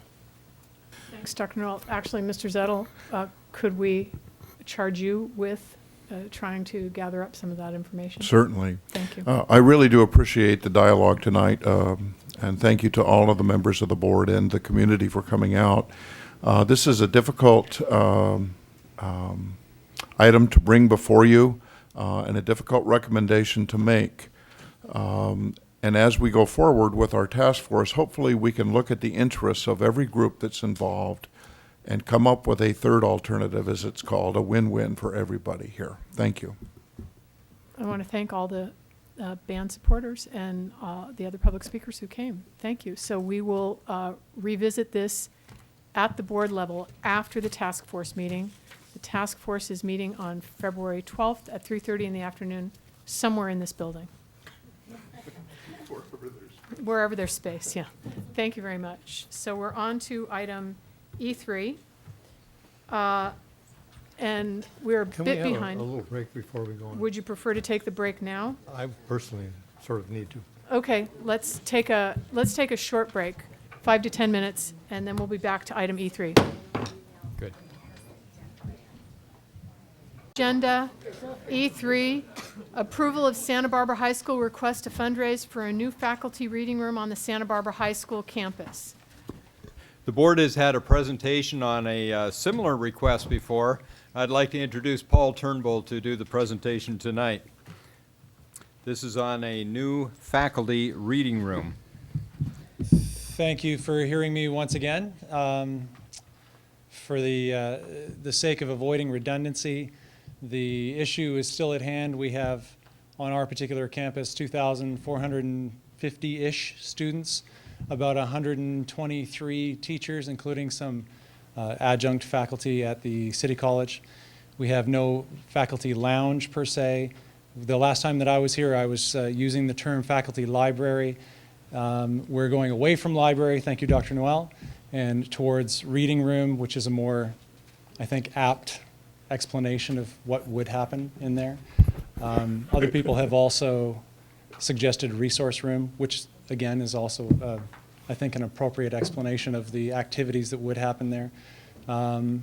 Since we met last here, I have met with Mr. Hetyonk again. I'm meeting tomorrow morning with, or tomorrow afternoon, excuse me, with Mr. Mayrose, Mr. Hetyonk, and a variety of other people from KBZ, just to finalize the actual numbers before I start speaking to donors in any capacity outside of a feasibility study. I have just one question. I know we had a number of questions for you last time. Given the space that you plan on using, yes, there were, if I recall correctly, lead abatement issues with the paint. So the surfaces were painted over. Correct. Is that a consideration when you go back? Mr. Hetyonk isn't here, to go back and remodel within that space? I can't answer that question because I'm not qualified to, although in the preliminary discussion we had while walking through with Mr. Mayrose, the project manager, he had mentioned the fact that all the paint had been properly abated and sealed. So I can't answer that other than the fact that the structure itself wouldn't be compromised, except for, if you recall, the corridor. If you were looking at the plans, there would be one wall that would be compromised into the tunnel underneath the school. I think that would be really the only area that we would have to be worried about. Okay. I don't know. Yeah, Ms. Malika. There's some changes that also, as you said, on this corridor and the tunnel. I'm not sure I got it all, but there are other changes besides just the reading room itself. Yes. Does that get included in this fundraising, or is that separate? No, it's all included. So with this amount, we get the reading room plus A girls' locker room to make sure that visiting teams and current PE classes that participate upstairs have a place to change that isn't, I don't know, I guess that's PE and of itself, it's about a quarter mile away when you compare both sides. And also storage, but if it does go as well as we hope, that storage area would in fact be a television studio for the Mad Academy. Oh, great. Say that again, that last part. The storage, if you're looking at the schematic drawing, Yeah. it says storage. That would in Number fact store 30? Storage on the very end. Okay, got it. That storage room, it was originally labeled storage because that's sort of a de facto storage place at the moment. Here. But it would in fact be used as a television studio for the Mad Academy. You said storage 30, you said. Is it storage? No. N. N storage. N storage or store 30? Let me look here. It says N, you're right. There's N in parentheses, storage. It's to the very left of the corridor. Minus box minus little box, right? Yes. Thank you. That probably means something, but not to me. Well, you're exactly right. If you look to the left of that, see where it says classroom? The box has 25. Yeah. That's a room number. There's no room number, and therefore they just put a dash. Okay. I had a constituent ask me to ask you a question. And that Okay. is, what is there something about a dinner theater? And does that stand in some relationship to this project? No, not at all. Thank you. You're welcome.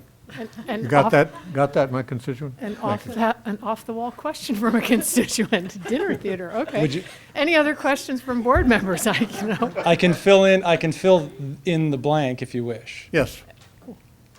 Totally separate thing. The idea is that right above this locker room is the small gym.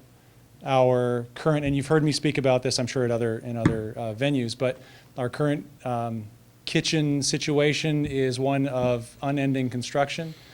When it's, my hope is when it's completed, however many months, weeks from now, that it will also include a culinary arts academy that could be paired with the city college.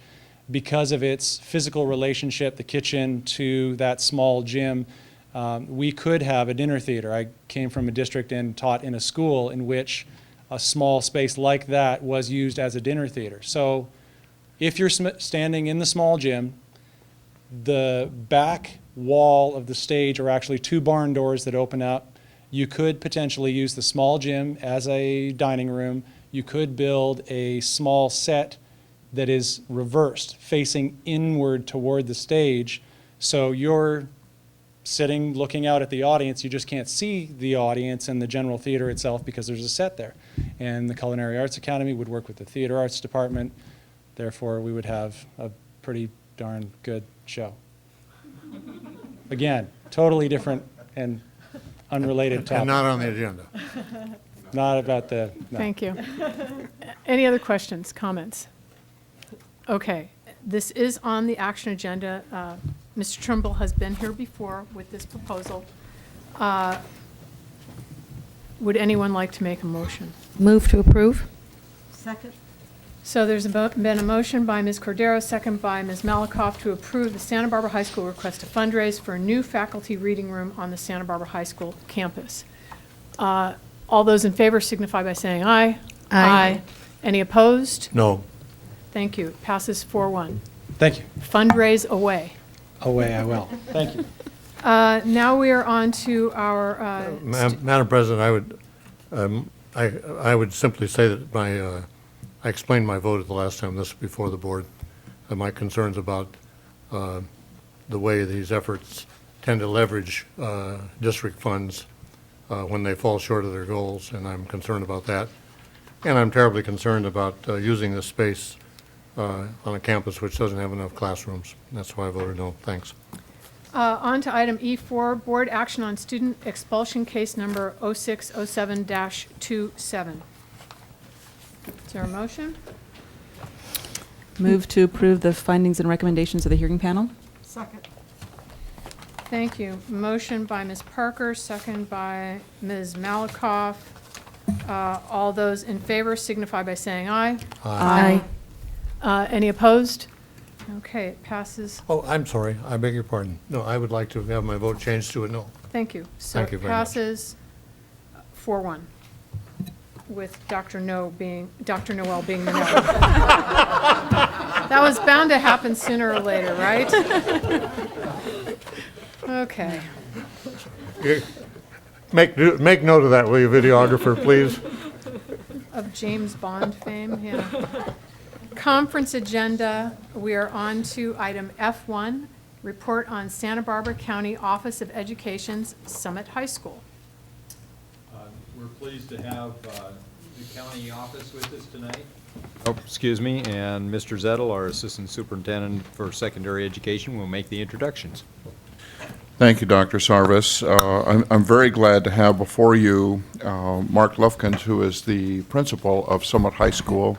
The board had asked for information on that program, and Mrs. Clevenger is also here supporting any questions that may come up also for you. And not Mrs. Johansson. Mr. Lufkin, you are the principal of Summit High School, correct? Yes, I'm the coordinator. Okay, Yes, and then Ms. Clevenger is an assistant superintendent. Thank you. yeah, she's my support. So, well, thank you, board members and Dr. Sarvis for having us here. You have to forgive me. I'm new to the remote here, so hopefully I'll figure this out fairly quickly. So it may take me a moment just to get oriented here. I usually start with a quick introduction of our program. We're about education, recovery, and respect in those areas. And respect is a big part of our program, honesty, and a lot of caring in our program. We are, of course, a part of the Santa Barbara County Education Office, and we are also a member of the Association of Recovery Schools, which is a national organization. I'm not sure which direction I need to point this.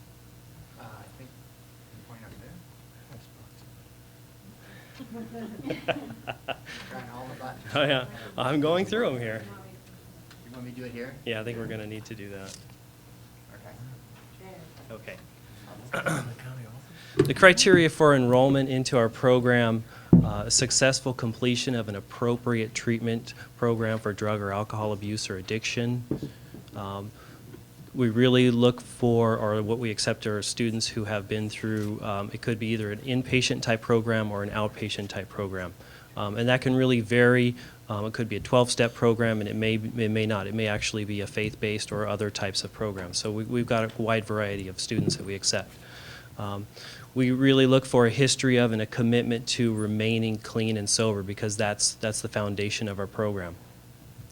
The students have to have an ability and a willingness to participate in peer support groups. We have peer support groups that occur daily as part of our curriculum, and the students have to be able to really participate in a way that they can express themselves, they can share with the other students, and they can also support the other students in their sobriety and educational needs. Of course, being an educational program, the students have to have an ability and willingness to achieve academic success from where they are to graduation and beyond. Many of our students that have graduated so far have gone on to City College and are attending programs there, or other students are also looking at other career choices. A big component of our program, of course, is a family that supports the student in recovery and academic achievement, because it really takes a coordination of family, school, and the student, and of course all the support providers involved. It takes a real network of support to make this happen, especially for a teen. It's a very tough. The peer pressure is very different in the teenage years, as we all know, as compared to our adult years. And students that are in our program, they participate in some type of aftercare recovery support. So that may be, some type of 12-step program. They may have private program that they attend, private counselors. They may attend, some of our local agencies like the Daniel Bryant Center or Apex program or other programs here in Santa Barbara. There is an application process to our school. The student, one of the things that we really look for, the student and family voluntarily seek admission. We're a program that doesn't really fit everybody, and one of the things that we want to make sure is that our program is a choice, that the families that are coming to us really choose to be there and choose to participate. In other words, sobriety isn't forced upon the family or the student. It's a choice, that there's something that has to come from inside of them. And that's a big part of our foundation. There is an application process, and through that, with that, the students and the family will sign a contract.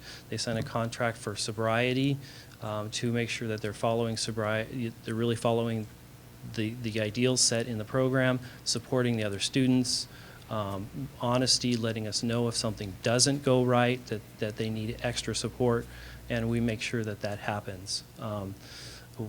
We do have a counselor. Again, like we said, our counseling is a big part of our program, so that really involves a counselor as well. We expect the families to do a site visit, really come and see us, come see the program, see what kind of academic program we have and what kind of counseling program we have. So we also do a student-family interview, again, which includes myself and our counselor. And the screening process is really to evaluate, for us to evaluate appropriate fit in the program, also for them to evaluate us, whether or not we're going to be appropriate fit for them as well. So it goes both ways. In the recovery support, the peer support part of the group is really the group. It's really the heart of the program, where the students sit down and they learn to work on their issues. They learn to work on their triggers and situations that may get them back into trouble or relapse situations. They learn to help each other out. And that's the vision of our program, is to really get that peer culture, that teen culture together in sobriety. So they look for alternative ways of supporting each other, alternative ways of doing things. and that's, again, that groups to school culture. Curriculum is also in recovery processes. We try to integrate that in through the program one way or another. The classes are taught by a licensed therapist. Jennifer Nestel, who works with us currently, has really helped to develop that part of the program, has really been an asset to our program. We also provide individual sessions for students as needed for any extra support, and we also include the families. And we're also working on developing a stronger family support network in our program. And we like to keep close communication, if we can, with other support services outside of the school system. So again, that we develop this net or network of support services, and we're just one component in that. Curriculum, of course, we use state-adopted texts in all of our curriculum needs. So, of course, making sure that we have all the textbooks available, which isn't always easy to do in a small program, is to provide, the actual exact coursework for each particular students. So we have alternative ways of doing that. And next one. So we do. We'll get to that, but we do algebra instruction, higher level math. So we try to do a variety of things in the classroom and try to reach all of our students the best that we can. We also had a student recently who was working on some pre-algebra and needed to pass the KC, and we successfully did that this year. Writing instruction, a big component of our program, making sure the students are writing constantly, and that's a big part of our curriculum as well. Science instruction, it's a little smaller to do, a little more difficult to do in a smaller program, so we like to use outside resources such as the C Center, and make sure that we're really making available Santa Barbara resources to our program. And a way of doing alternative coursework is through Cyber High. These are UC, CSU approved A through G courses, and the students will work mostly independently on these courses. And you can see this is a group of our students working independently on laptops in a portion of our program. And these students then we would assist them as needed through the program. We also do job resource. We have job resources available to them through the Trade Art Foundation. Sarah McKittrick comes in and she helps our students with, it could be internship positions and really learning how to fill out applications, prepare for college, prepare for the workforce, practicing job interviews, things like that. And that's a nice asset in our program. They've also brought in extracurricular activities such as photography. We did a course on black and white print production. And we also have another group that works with us, Youth Cinemedia, who's working on teaching our students Photoshop and Final Cut Pro, so the students can learn some digital media work as well.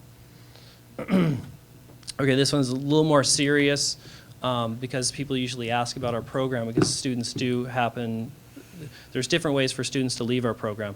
Some are very successfully graduated, but there are other reasons for students to be asked to leave.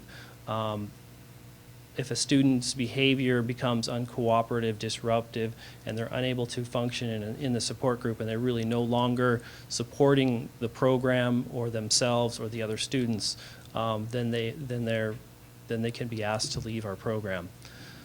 Attendance, of course, is a big sign. If they don't show up, it means they don't want to be there. So if there's many truancies, we obviously try to go through steps to seek out what the problem might be and try to get as much support as we can. But at some point, we can no longer become really codependent, or we really can't be helping that student along. We have to set a boundary someplace, especially with sobriety and sobriety issues, and that's why we have to dismiss students from time to time. It usually leads to clean and sober issues because some students may choose to continue to use drugs or alcohol after a period of time, and we only give so many times for of use or a relapse situation before they're asked to leave. It is based on the admission contract. Typically, we do a student conferences, family conference. It could be a quick response, a quick process, because we need to protect the recovery of the other students in the program. So very protective of who's already in the program to make sure that they don't bring the rest of the group with them in their relapses or in their continued use. If this does happen, where do the students go? They can return to the home district. The other choices is for the students who are expelled, El Puente Community School. Some return to inpatient treatment for drug and alcohol abuse or addiction. Others may go to private programs. And a quick report on our program. In 2005-2006, we had a total of 11 students enrolled for the first year. 3 were voluntary transfers, 2 involuntary transfers, 3, voluntary transfers from the program, 2 involuntary transfers for sobriety reasons, and 1 graduated that first year. In the summer, we had 5 students enrolled, 3 graduated out of that group, and 2 continued on into this school year. And this year, I think our number's a little higher than that. Total students enrolled to date.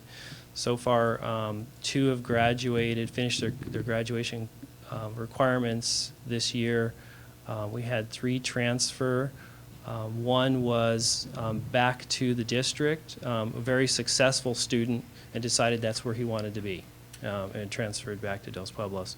Another wanted to transfer, just was not necessarily really wanted to participate, or didn't feel right being in our program because of sobriety reasons, and transferred out. Another also transferred to El Puente. 1 that was a voluntary transfer as well, and then 1 involuntary returned back to the home district for other reasons. So far this year, we've been averaging about 8 students enrolled at any given time, and they've been all very, very successful. Our network of support has really been growing in the program, and we're very proud of that. And we hope to continue that and grow that this year as well. So if you have any questions, I can answer those. Board members, Dr. Noel? I have a couple of. Go ahead. Yeah, what's your capacity? Right now, the capacity at this particular site, we're setting at 11 because we're looking at developing satellites. We were talking originally setting the capacity at 44 in the Santa Barbara site, but what it looks like is we're trying to get this site really up and running well, and then we're looking at other communities that may need our services, such as San Ynez area and Santa Maria area. And so we're looking at developing satellites in these areas where the need is, rather than having students come into our program, because we've had actually a few students coming in. We have 1 student right now who comes in from the Valley, and we've had another student also, 2 other students who drive in from the Valley with their families, and that's a long drive for them to come to our program. And the other question is you're not a district school, you're a county school? Yes. Okay. And I wanted 2 questions. One, where is it physically? And the other one is the idea of an involuntary transfer. Is that like an expulsion, or, I mean, legally, what kind of a process is that? It's since the program is a choice, and it's in the contract that the program is a choice, then technically, and I don't know all the technical legal ends of it, for that part of it, but it's not an expulsion. It's just that they return back to the district. There's an agreement there that they can return from where they came from. And where are you located? And we're on Anapumu Street. Anapumu Street, just a block off State Street, currently. So you haven't moved? You were in the same place as you started? Yes. There was some talk about your moving. Are you going to move? Yes, we're looking at possibly moving within this summertime, within the next year. Actually, or this year? just for board members' information, in the 11/17/06 superintendent's bulletin, there was an update about Summit High School. So I imagine it can be found online. I mean, usually we get it in an electronic packet, so that was 11/17, if anybody wants to go back and take a look at it. Go ahead, Ms. Cordero. I just had some logistical questions in terms of how do you make students aware of your of Summit High School? Do they have to be referred through some process, or are I guess what I'm wondering is, I imagine you get a lot of students who have been experiencing trouble. Maybe they've gotten into legal trouble. Maybe they've just gotten in trouble at home or at school because of their substance abuse. Yes. And so somewhere along the line, they have encountered probably some official, whether it's a school administrator or a legal official, who has directed them to your program. Yes. But I'm wondering if there are students who are struggling with substance abuse and or maybe at this point struggling with sobriety, who would be interested in the program. Is there a way that they find out about it as well? Typically, some of the ways that the students have been finding out about our program or the families is through one of the treatment centers or through school personnel, either through the counselors or through some of the assistant principals. Then, they hear about the situation with that particular student, and then they refer them to us. And typically what we do, or what I do as a process, is I have them come in and talk to us. Have them come in, sit down, talk with me and the counselor, see where they're at. Because there may be a possibility that we can move them into our program. They might have done certain things to really prepare at some point. In other words, some of them might have had treatment at an earlier point and have just gotten off track and really need to just get back on track. And if they have the education and the skills and they've gone through the processes of knowing what to do and really just need some reminders and need support, then those are the kind of students that we really want to look at moving into our program. And again, we're really looking at their primary need of looking at the drug and alcohol issues as one of their primary needs. And do students usually choose to attend Summit High School because they feel they need a more supportive environment that will sort of help them remain sober? Is that really the yes. theory behind it? Sometimes, for example, students may come directly out of a treatment center, so some of them may have been away, and the parents said, I'm bringing you back, and here's where we're going. We're ending up at this school. And so they may come in going, well, I'm not quite sure what to think about this program. It's not really my choice. But essentially, getting them in, especially after the treatment program, and really working on that continuity of services, and they really start to feel that same type of support that they've had in the treatment center in our program, because it's a similar structure. We have a contract. There's they have to abide by a contract, and there's group meetings, and those are the kinds of things that they've started to develop a history with, and a familiarity with, and that's some of the continuity that we continue in our program for them. The students that are with us, as any typical teen, they're not going to tell you they love it directly to your face, but we do develop a community, not just with the students, but with the staff as well. We're a group. We have another teacher on staff and a teaching aide on staff who really acts as a teacher, and a group of equals working together, and our counselor to really support a small group of students. It's a very tight-knit environment. Okay, and then one last quick question. Well, maybe I don't know how quick it is. The question will be quick. I don't know how quick the answer will be. What has been your relationship with English learners in the district? Are you set up to work with students who are English language learners in terms of your curriculum and language development? Or, Absolutely. okay. Yeah, yeah. In fact, I'm highly qualified myself, and that's not a problem for us. In fact, you know, it's it just is. It's not a problem for us. Yeah. Thanks.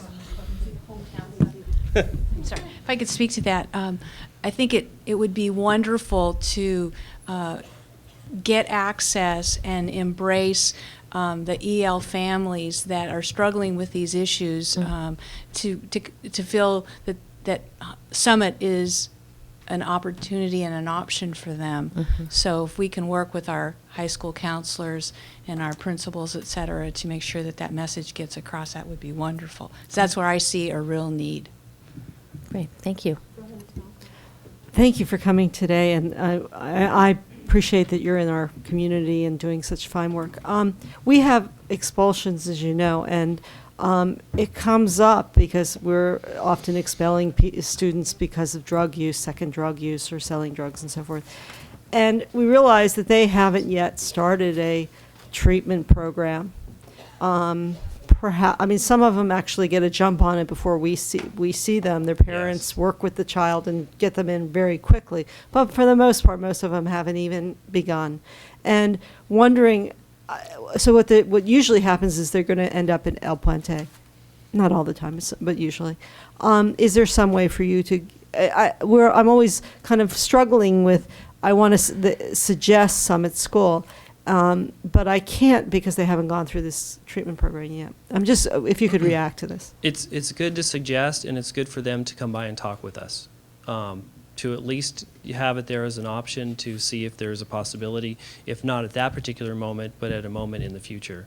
If they can show, you know, let's say it's somebody who really needs to work on some of their issues and can show, you know, that they really are committed and shows a period of sobriety, then we can move them into our program.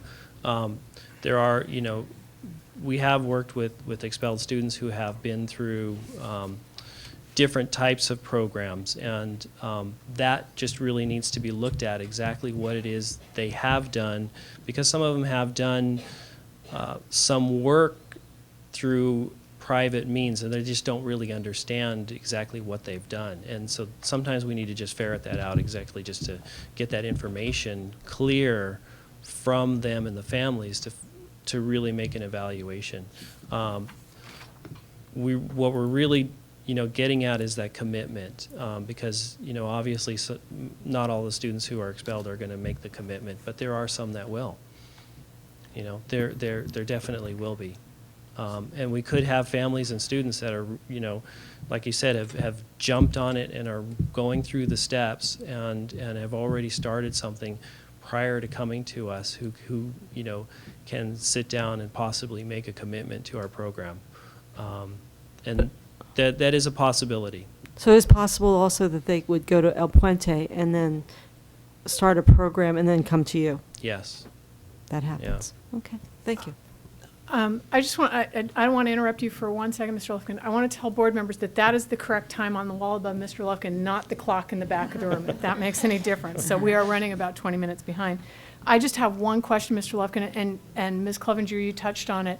And that is that because of the parent component, that you want the buy-in of parents as well as students, I would think that it would put up a barrier for students who are socioeconomically deprived, whose parents don't navigate the system as well as middle-class white or upper middle-class white students.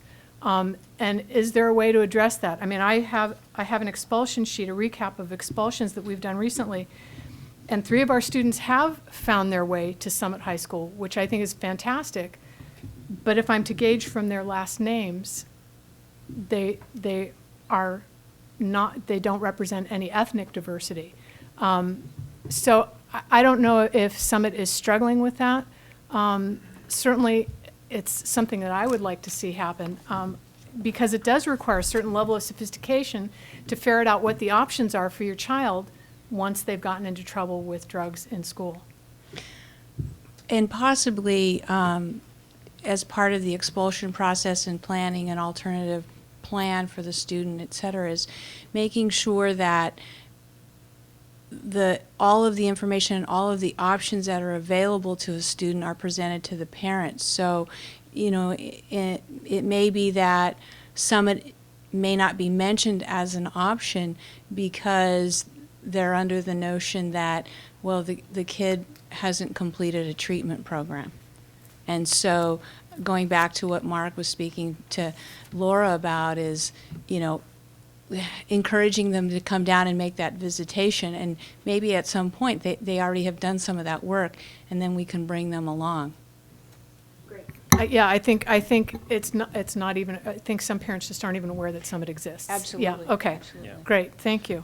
It really, again, to get people in the door and let's talk and let's find out what could work and what could be put in place to make it work at some point. That's really critical. Thank you. Yeah. Any other questions, comments? Thank you so much for coming and letting us you. hear firsthand. I just wanted to ask him about the logo. Oh, yes. Yeah, the summit. So some of it's taken a little bit from the summit from Danny, to make Those it are to the not, those summit. are not sharp-cornered score distributions. No. Well, no, but one of them looks pretty bad, but the other two are going the right way. Well, so far we've been pretty successful, but the last thing I'd just like to say is if any of you would like to come by and visit, I'd definitely put that invitation out. If you'd like to come by and see the program and, stop by at any time, don't hesitate, okay? Thank you. We appreciate it. Okay, now we are on to item F2, a report on the Santa Barbara High School Physical Education Leadership Class, a modified physical education curriculum for students in the 9th and 10th grades. As a follow-up to our discussion about junior ROTC, Jan Zettel, our Assistant Superintendent for Secondary Education, started a series of meetings about courses that might appeal to students who are formerly served by ROTC. Mr. Zettel? Thank you, Dr. Sarvis, board. We've been very lucky to have had a great instructor come forward and try to take this on as a creative project, and that is to create a modified PE curriculum that includes leadership and some of the aspects of the things that our students in ROTC were getting from that program. And his ability to attract those students, I'll let him talk about. I do want to say, and I'm sure he'll mention, that, oh my gosh, I'm going to blow the last name, Babatunde Falayemi has also been meeting with us, thank you, has also been meeting with us and has offered a number of agencies in the community that could come in and present. And I know Craig has had a hard time choosing between them all because there's so many, but he has made use of some of those. And that's really what, quote, the Peace Academy was all about. Just a nice collection of people willing to come in and help and support this program. So without further ado, Mr. Maropoulos and Mr. Turnbull, if we need you, you can be in support also.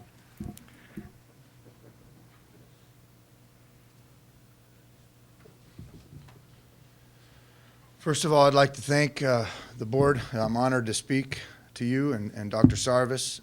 Having grown up in this community, and both my parents are former educators, retired educators, I have a lot of respect for what you do for this community.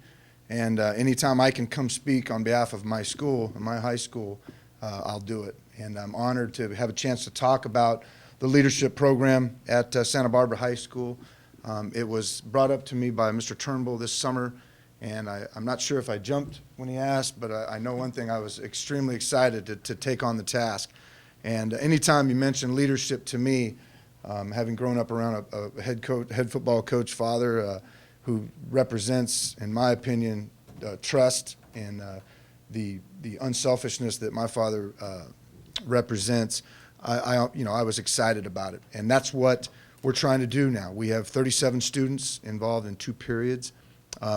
We're trying to focus on, when I didn't know what kind of kids we were going to have, is all kind of new to me. And so not knowing what I was going to get, I wanted to keep it open. And by the first week, I realized that with the mix that we had, I had to focus on some definite points that I wanted to get across to them. And I knew it was going to take me a good year, a good full 2 semesters to get this done, because there is a PE component. And I had to, accommodate the standards as much as I could in order to teach them about dual activities and hand-eye coordination and physical fitness and dietary habits. But I wanted to make sure that I taught them about leadership. And I started the first day, and I said to them, what is leadership? And I think probably out of the 37 kids, maybe 2 spoke up. Probably the other 35 their self-esteem levels are so low, they wouldn't say a word. Now we're getting to the point now in the second semester where they're actually speaking up.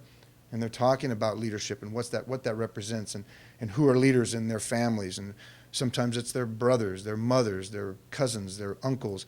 And sometimes, unfortunately, they focus on some people that are bad leaders.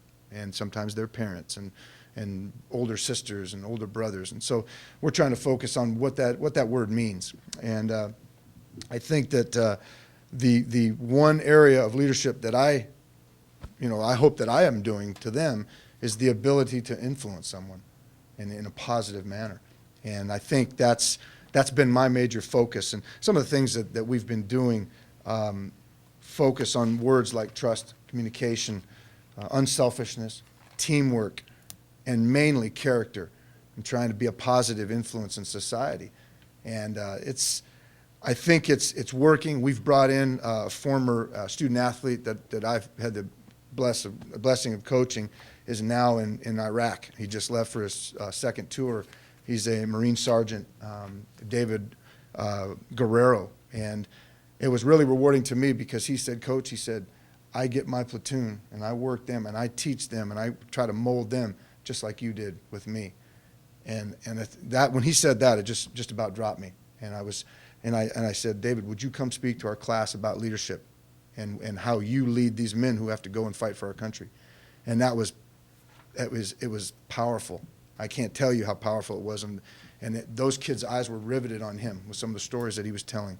And it was, like I said, it was powerful. And it was one of the highlights of the first semester. Some of the other things that we're doing, we're using films that I think represent leadership. For example, Remember the Titans, which I think is a great example of leadership. We watched that, we reviewed it, we wrote papers on it, we talked about it. Master and Commander, Hoosiers, and 12 O'Clock High. Those, to me, represent what leadership is all about. And also, we had a project that we did. I walked in one day and I put them in groups and I said, okay, you're a principal at high school, you're an assistant principal, and you're all assistant principals. Make policies regarding discipline procedures, how you're going to handle tardy policies, how you're going to handle expulsions, how you're going to handle your drug policy. And I just stopped and I walked away. And they sat there, and I waited about 5 minutes, and nothing happened. Then we started talking about Robert's Rules of Order. And I taught them how you have to have a person in charge. You have to have a minute taker. You have to have a secretary. You have to have certain order in order to get things done. And it all starts with the principal. And once we studied that, I said, okay, here we go again. Here's the group. You're the so-and-so. And I said, you establish your policy. And it was powerful again. And by the end of the project, after 3 days, it was very evident that with a little bit of direction, this class had a lot of promise.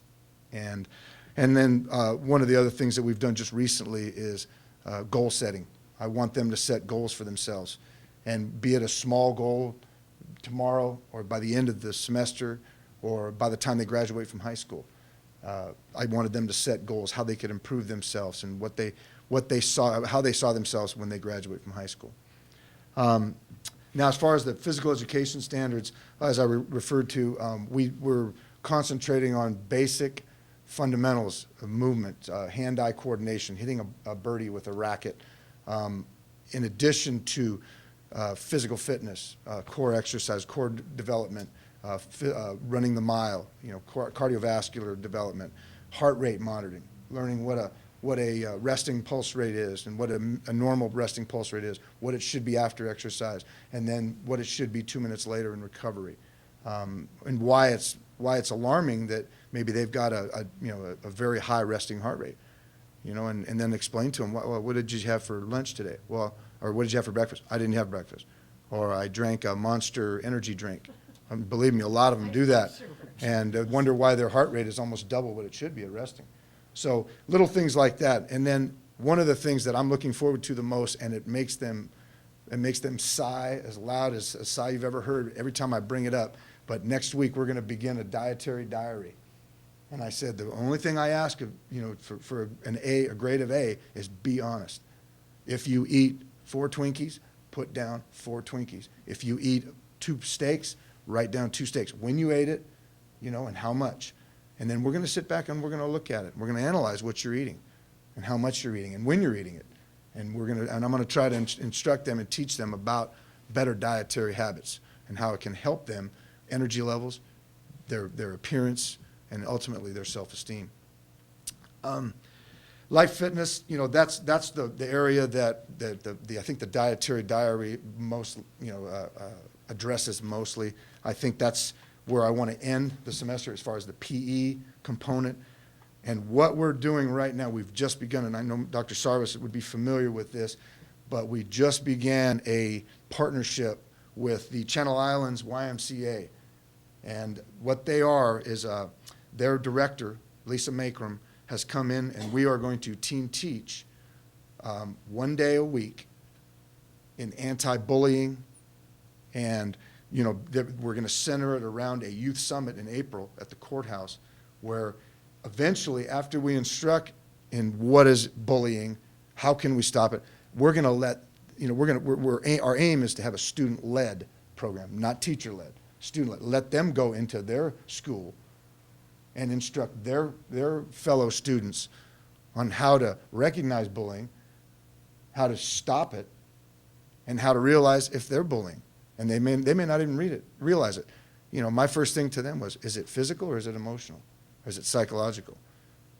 And all of them said, well, they start to say it's physical, but no, words can hurt just as much as fists. And so anyways, we're really working closely with Lisa, and she said she has visited with you, Dr. Sarvis, and I'm excited about where it's going. We're starting at the bottom right now, and we're working up, but hopefully by the end of this semester, these students will be going into their fellow students, fellow classmates' classes, and talking about how we can develop a website. That's one of our goals, is to have a spot on our student bulletins on Thursdays addressing anti-bullying. That's our focus.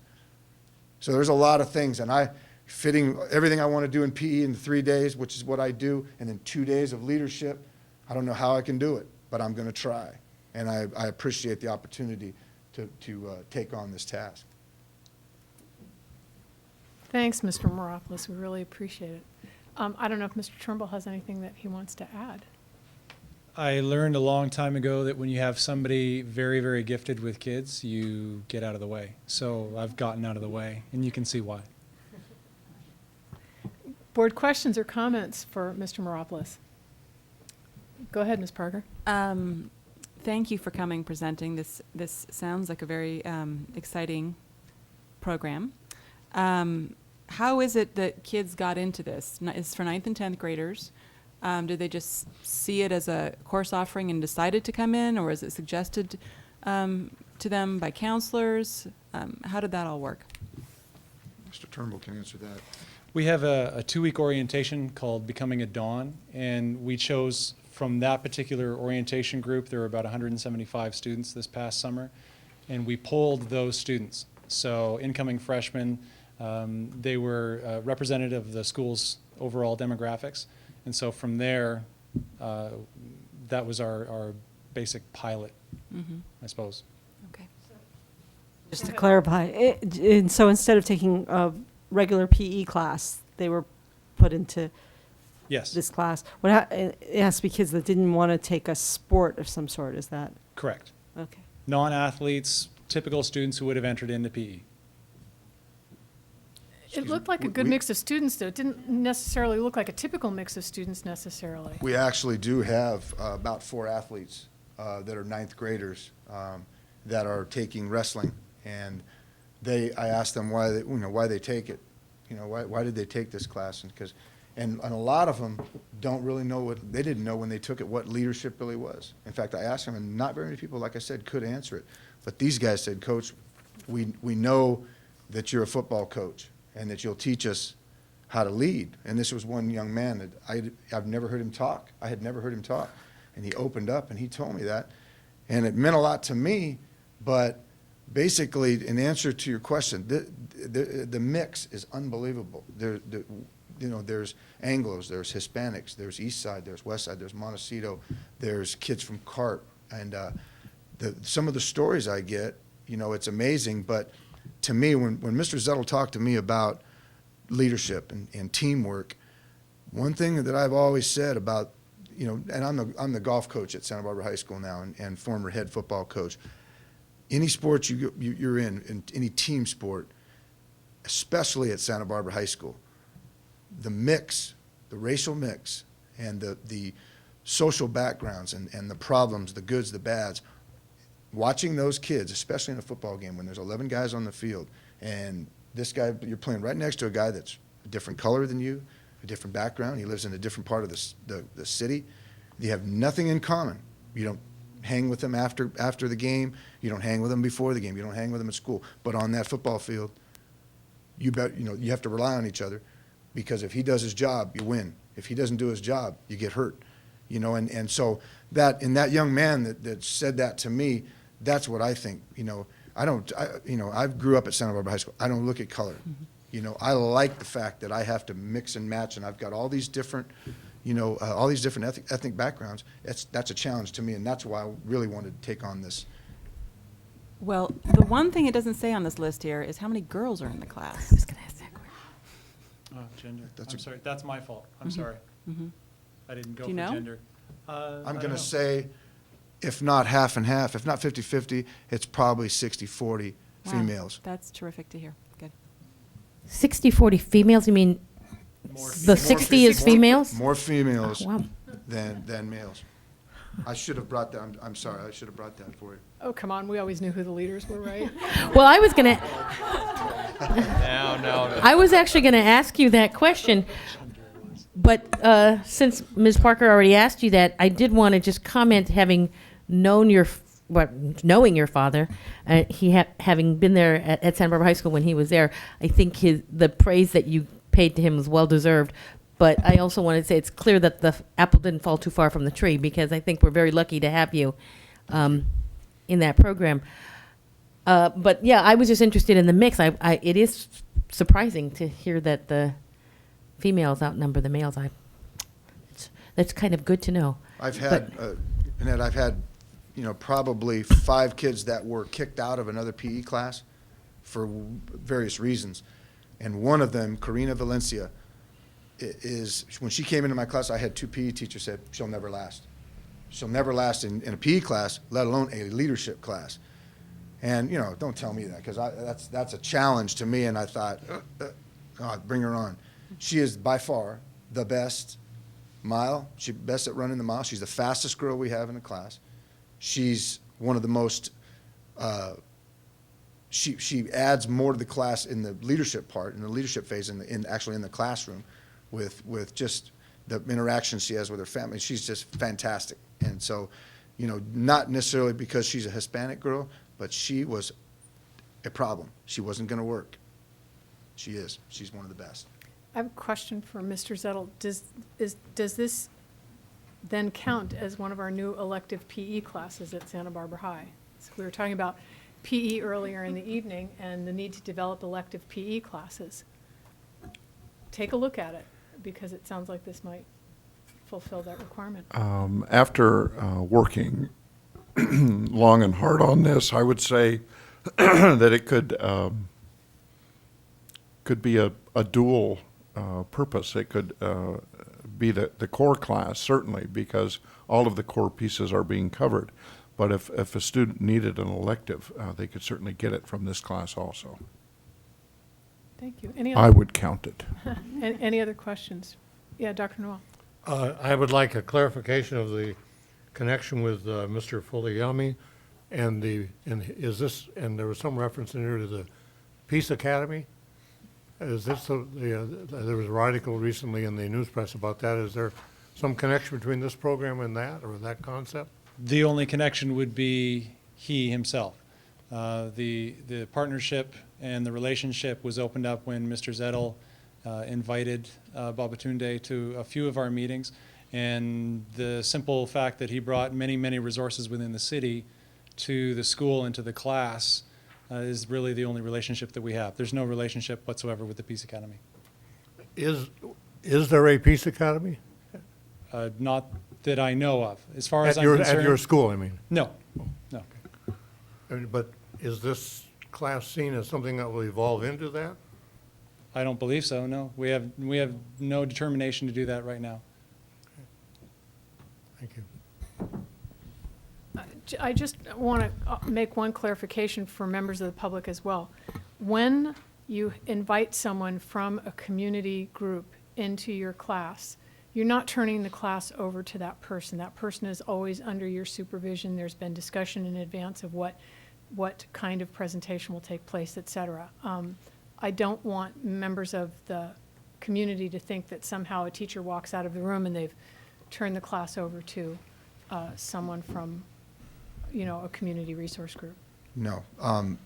Working with Babatunde, for example, and like Mr. Zettel referred to, he's got a whole list of things that are all excellent ideas, and you couldn't do that in 5 years. You couldn't address every one of those volunteers. But the fact of the matter is I did work with Babatunde on a conflict resolution counselor. She came in. I'm always there. This specific with the Channel Islands YMCA, Lisa and I met twice and developed a base. She had the curriculum, and we talked about how it could, integrate into what I was trying to do. And so I'm there, and we actually team teach, back and forth, and we've talked about it. And yes, I'm right there. Right. Thank you. I appreciate that clarification. Is there any? Do you bring in anyone representing former JROTC perspective? I haven't to this point, except the Marine sergeant that came in, and I would love to have Steve Potts come in and talk. Steve Potts, the former JROTC leader, and who was an outstanding human being, person. But again, it's hard to. I have to have 3 days. I've talked to Mr. Turnbull about this. I've got to have 3 days of PE to try to address those areas, and you run out of time. You have 1 day with this outreach program, but I think that's a great idea. I would love to have him come in. I don't know anything about this, but someone who knows a lot about it said that UCSB may have some resources in that area. I don't know. JROTC? ROTC. Well, they do have an ROTC program at UCSB. Yeah. I was just told by a curriculum specialist in that area that there was a really excellent person at UCSB. Ms. Cordero, let's wrap this up. I will. I just wanted to very quickly, because we were talking about turning the class over or not turning the class over to a guest speaker, and I just wanted to point out that just for the public who listens to this, that we were not talking about a disreputable person. We're talking about a former city council member who was coming into the classroom, who was one of the originators of the Pro Youth Coalition in Santa Barbara, a very appropriate and respectable person to be having in the classroom. Mr. Falayemi is highly regarded. So, I mean, certainly we don't just turn our classrooms over to guest speakers, but also we have guest speakers who are very reputable and highly regarded. So I just thought for people who are listening to this who may not know who Mr. Falayemi is, we should maybe point that out. Thank you. As a former professor of international relations and specializing in strategy and deterrence, I volunteer to come and give a talk sometime on peace by way of deterrence. Love to have it. I mean, we'd love to have you, Mr. Noel. Thank you very much. Really appreciate this update. I know that, you put it together pretty quickly this summer, but it sounds like it's got a really healthy start. Thank you. Thank you, Mr. Turnbull. Thank you. Okay, now we are on to item F3, presentation of basic aid report. It's 9:45. This is scheduled for 30 minutes. Report on advanced placement for 15. I suspect we can probably accomplish both items. We'll see. We want to make sure we have a thorough presentation on basic aid, and I'll let Ed Diaz, our Assistant Superintendent for Business Services, make the introductions. Yes, early last month, Dr. Sarvis directed me to begin the due diligence process with regard to the district's movement towards basic aid status. Part of those directions included making contact with the legal counsel who assisted the Hope District with their basic aid status movement. And so I made contact with Miss Christine Kwong, who I'm happy to introduce to you this evening. And staff sent 11 or 12 questions that we solicited from different, just about everybody here in the office, and assistant superintendents, the superintendent. We all asked questions, Mr. Wolf, and sent them to Christine, and I believe she is prepared to the best of her ability to answer those this evening. So without further ado, Ms. Christine Kwong. Thank you, Mr. Diaz. What I'm going to do is give you a very basic introduction to how general school finance works and how it affects basic aid status, the whole concept of revenue limit funding, and how the effect of charter schools affects your status as either a revenue limit district or as a basic aid district. And then I will touch a little bit upon inter-district transfers and how transfers from different school districts will affect whether you are a basic aid district or a revenue limit district. So one of the things I'm going to be talking about is the basic background on public school finance, general background on revenue limits, basic aid, and charter school funding. And I'm going to be working from the premise that this district, both of the districts, are revenue limit districts, and that perhaps you may be at that threshold of becoming a basic aid district, and then a combination of all these factors and how it affects your status as a basic aid. So generally speaking, by law, the state of California must supply money to school districts, and that amount is determined from general purpose funds, and that is known as the revenue limit. And school funds are composed of revenue limit funds. They also have categorical funding, which I'm sure you're well aware of, special education funding, local state funding, and lottery funding. So what we are focusing on is just one slice of the pie and not the bigger whole. And so this is really, we're divvying up how this one slice of the pie will be affected by your ADA.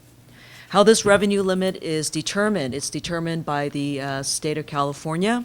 It is actually in your Ed Code under the section 400,000 in the Ed Code, and I've read that Ed Code to and fro, and it's quite complicated.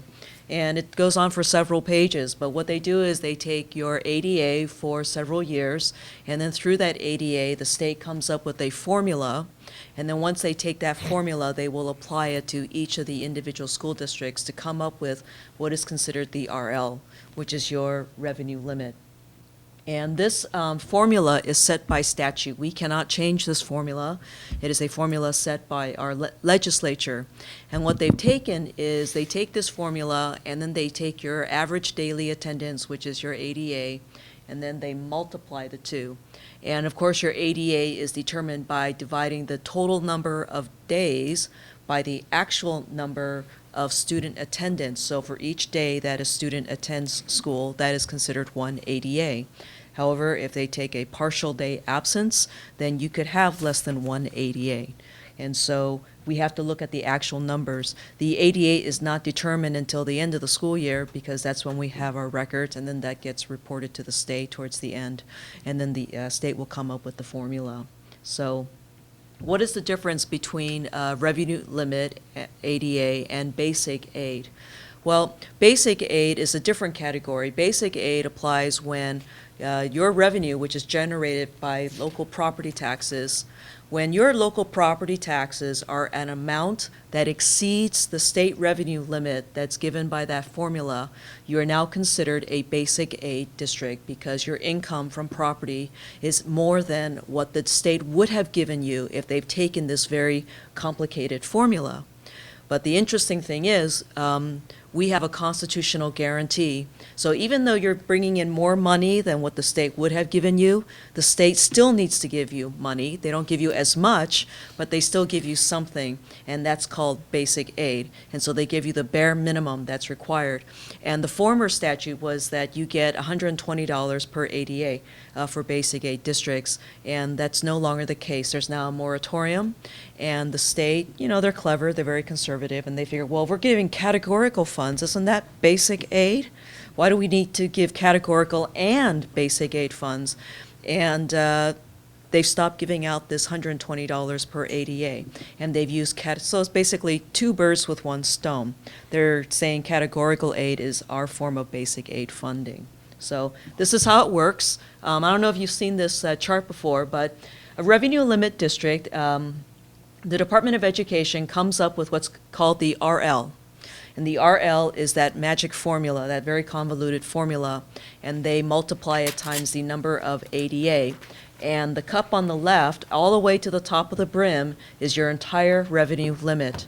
And if you are a revenue limit district, your property taxes does not measure up to the RL, so it's half full.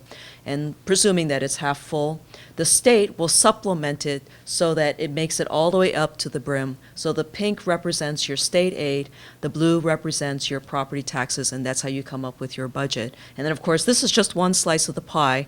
You have all those other slices as well. Okay? What's basic aid? Your cup overfloweth. Your property taxes, isn't that cool? Yeah. It's like Kool-Aid from, Guyana. No. It's the exact opposite. So, your property taxes exceed that magic formula that the Department of Education comes up with.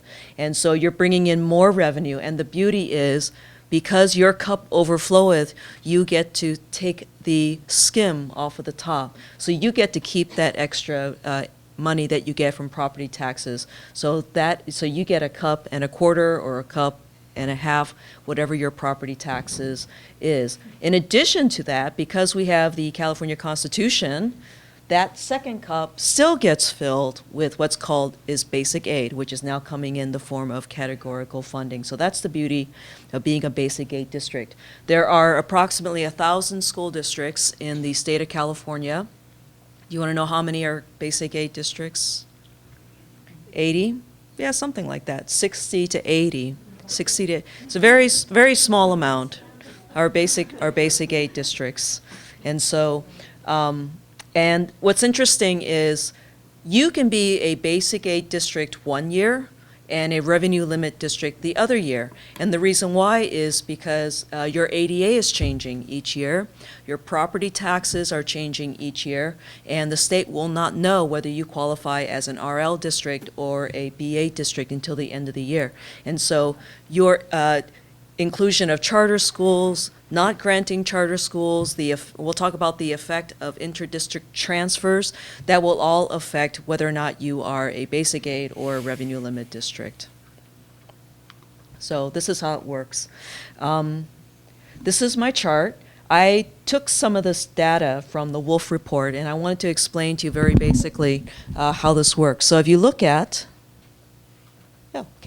If you look at the bottom chart here, it says base revenue limit district. So I'm going to take a hypothetical. Actually, it's not hypothetical. For the 2005-2006 school year, if you look at this number here, this is the revenue limit, 4912.54. That is the formula that the state of California assigned to you. So each ADA is assigned that number, 4912. This here is your actual ADA for the year 05-06. So if you multiply that, one student was out of class for half a day. That's how you got the 0.51. So you multiply that. The state will assign to you a revenue limit of $21.8 million for the years 05 and 06. So it's $25 million is your revenue. So your bucket is $21.8 million. And however, because you have charter schools, charter schools siphon some of that funding. And so your local property taxes was actually, if you look at 0506, your property tax revenue that was assigned to this bucket, your bucket is 21.8 million, but because you have charter schools, your bucket was only 18.9 million. So this is the reason why for 0506 you are a revenue limit district, is because your bucket did not overflow it. And so the state had to supplement the two of, a few $1,000s between 18.9 and 21.8. And then the same thing for the 06-07 school year. This is coming from the Wolf data. This is your revenue limit formula, 5286. Your ADA is 4,445, and you multiply that, and your bucket is 23.5 million. So to become a basic aid district, what you want to do is to make this number lower than that number, because if your property taxes exceed this number, which is your revenue limit, the overflowing will go into that second cup, and that is your basic aid. Now, based on projections, we cannot, I can't give you numbers for 0708 because I don't know your ADA, but we can use projections. It's an educated guess.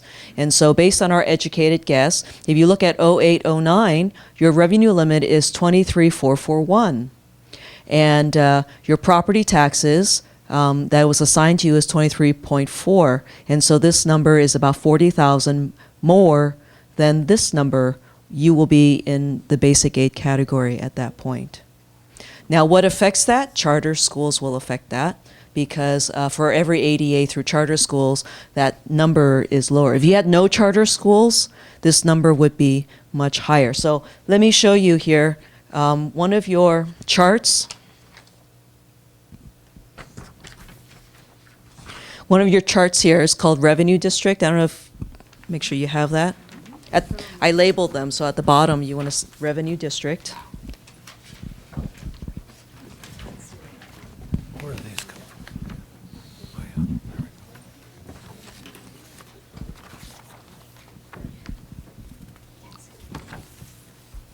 Okay. Under Revenue District, if you look at the very top that says the elementary district, these numbers here on this screen come from this chart. And so all I did was, I have the elementary school district, and then there is the secondary district. So do you see here on the revenue, on the fourth column, it says 21.8 million, okay?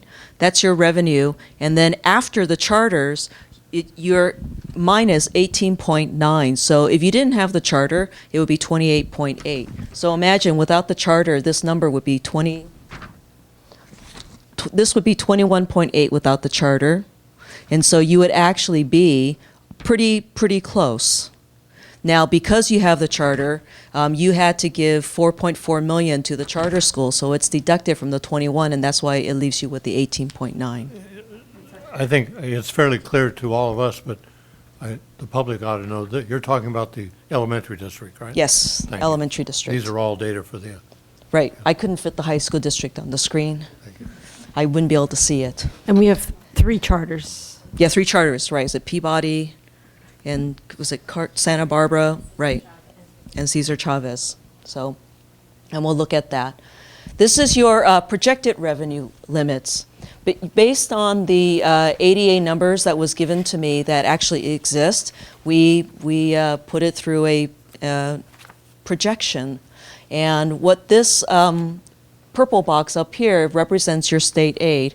If you look at your ADA numbers, for example here, this is your entire revenue limit, and this purple box at the top represents the state aid because you have not reached the top yet through your own property tax income until here, 0809.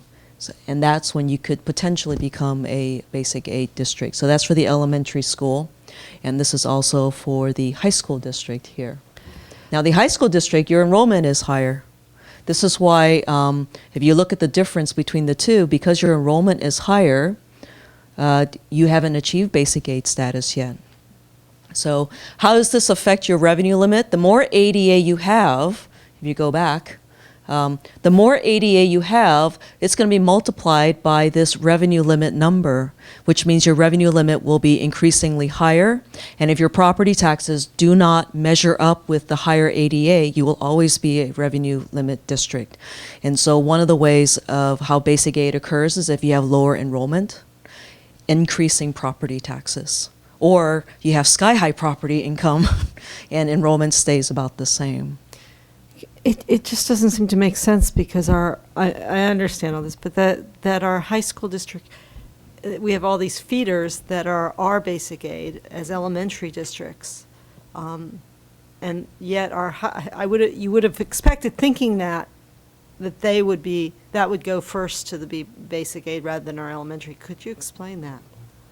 Well, your feeder districts, they have their own property taxes. They have their own property tax income.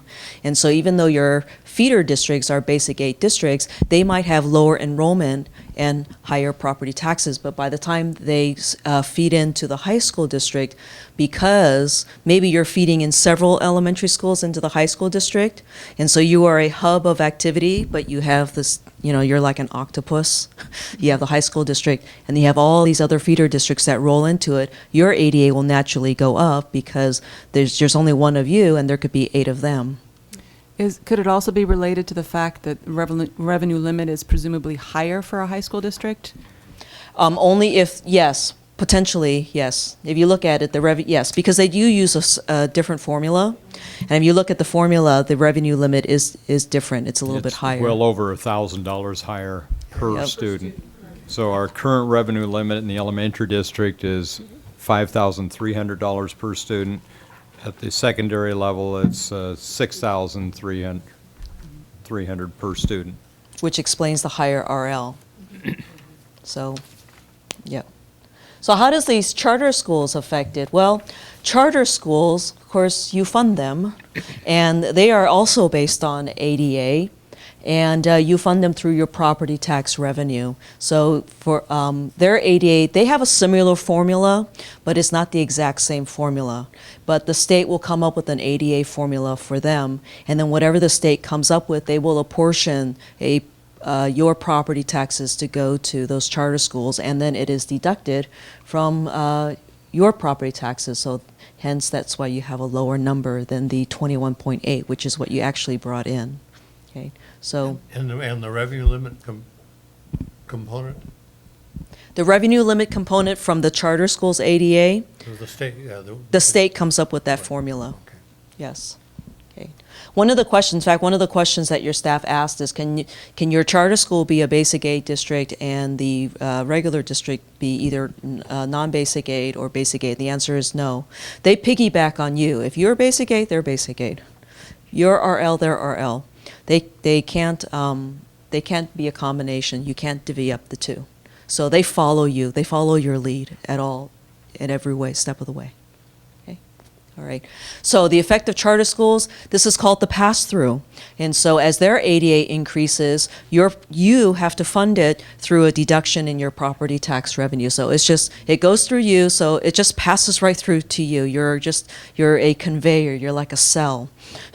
And you just transport the funds over to the charter schools. Okay, so I took some of your numbers again, and I made some projections, current projections for your elementary school district based on the charter schools. And as you can tell here, because I couldn't come up with any numbers for 07, 08, I did some hypotheticals. I said, let's pretend there's 100 extra students in the charter schools. How would this affect you? If there's 500 extra students, so I kind of just plugged in some numbers here. You'll be harder for you to achieve that basic aid status because your ADA is increasing and your property taxes are lowering because it's going through the charter schools. Therefore, your cup will never fill. It's almost like you have a hole at the bottom of that cup. And the more you put in, it's just being siphoned out. And the more ADA that's in the charter school, imagine that drain pipe in the bottom of that cup getting larger and larger. And the less ADA that charter schools have, then that hole is getting smaller and smaller. And so... but if a charter presumably has become basic aid the same way the district that it's chartered by has become basic aid, it would presumably become advantageous for that school to start restricting its enrollment so that it had the benefit of more money per student. The charter school? The charter school, to start thinking about restricting its own enrollment level. Yes. That's something that the charters would want to take into consideration. Yes. Because otherwise they may not have the resources that the district would have. That's right. Yeah. Well, actually, they since they get their funding from you, if It would all balance out. it all balances out. For each ADA unit that they receive, they're getting an additional unit from the sponsoring agency, which would be you. So Dr. to- Sar, did you have a question? Well, I want to make sure that we understand this, this graph on the right. The plus 100 students is plus 100 additional charter students, right? Right. Plus 500 students then is plus 500 additional charter students. Right. Instead of 100, right? Right. Okay. Right. Does it matter where they come from? What if they all come from out of the district? It does matter where they come from. Could you explain that? Sure. Look, it's the next slide. Can I go? I'm sorry. Can I go back for? Yeah, right. Can I go What? back for one second, Clairvoyant. just so we can say that again? That does it matter? I still didn't get that. Does it matter whether the charters, how many students a charter has in terms of the more students they have, whether they're basic aid or a revenue limit, the more students they have, the more money they get. No. They're actually, each ADA unit that they have, they're getting money from you. Right. So they do not, they're whether they are an RL district or basic aid district, they do not have the benefit of being self-determinative. They follow you. So if you are BA, they will BA. They are not self-determinative, so they have to follow your coattails. And so the less ADA they have, it helps you because that hole at the bottom of that cup is getting smaller. The more ADA they have, they're basically feeding in more dollars from you. And so the district has an incentive to reduce the number of ADA. I get it from the districts. I get it. Yeah. But I think that they would as well, in terms of, they would probably want to have more money per student as well. They would. It just is that we would all benefit together rather than them not. That's right. So they get more money per kid if there's fewer students. Right.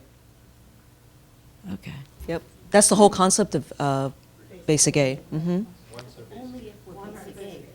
Right, only for Right. basic aid. Because the beauty of the basic aid scenario is that you are not you're bringing in more than the minimum requirement under the law. If you're a revenue limit district, everybody gets the one tin bucket, but a basic aid district gets a tin bucket plus the froth on the top. And you can use that for however you see fit. So everyone benefits from that. But the more that are feeding into the bucket, the more students there are, they're nipping at the froth, and pretty soon that froth will disappear, and then the state has to come in and say, uh-oh, we need to fill it up again with state aid. So so the ADA will definitely affect that. And then it depends on how do inter-district transfers affect your status. So what I did was, I wrote these slides as if you were a revenue limit district.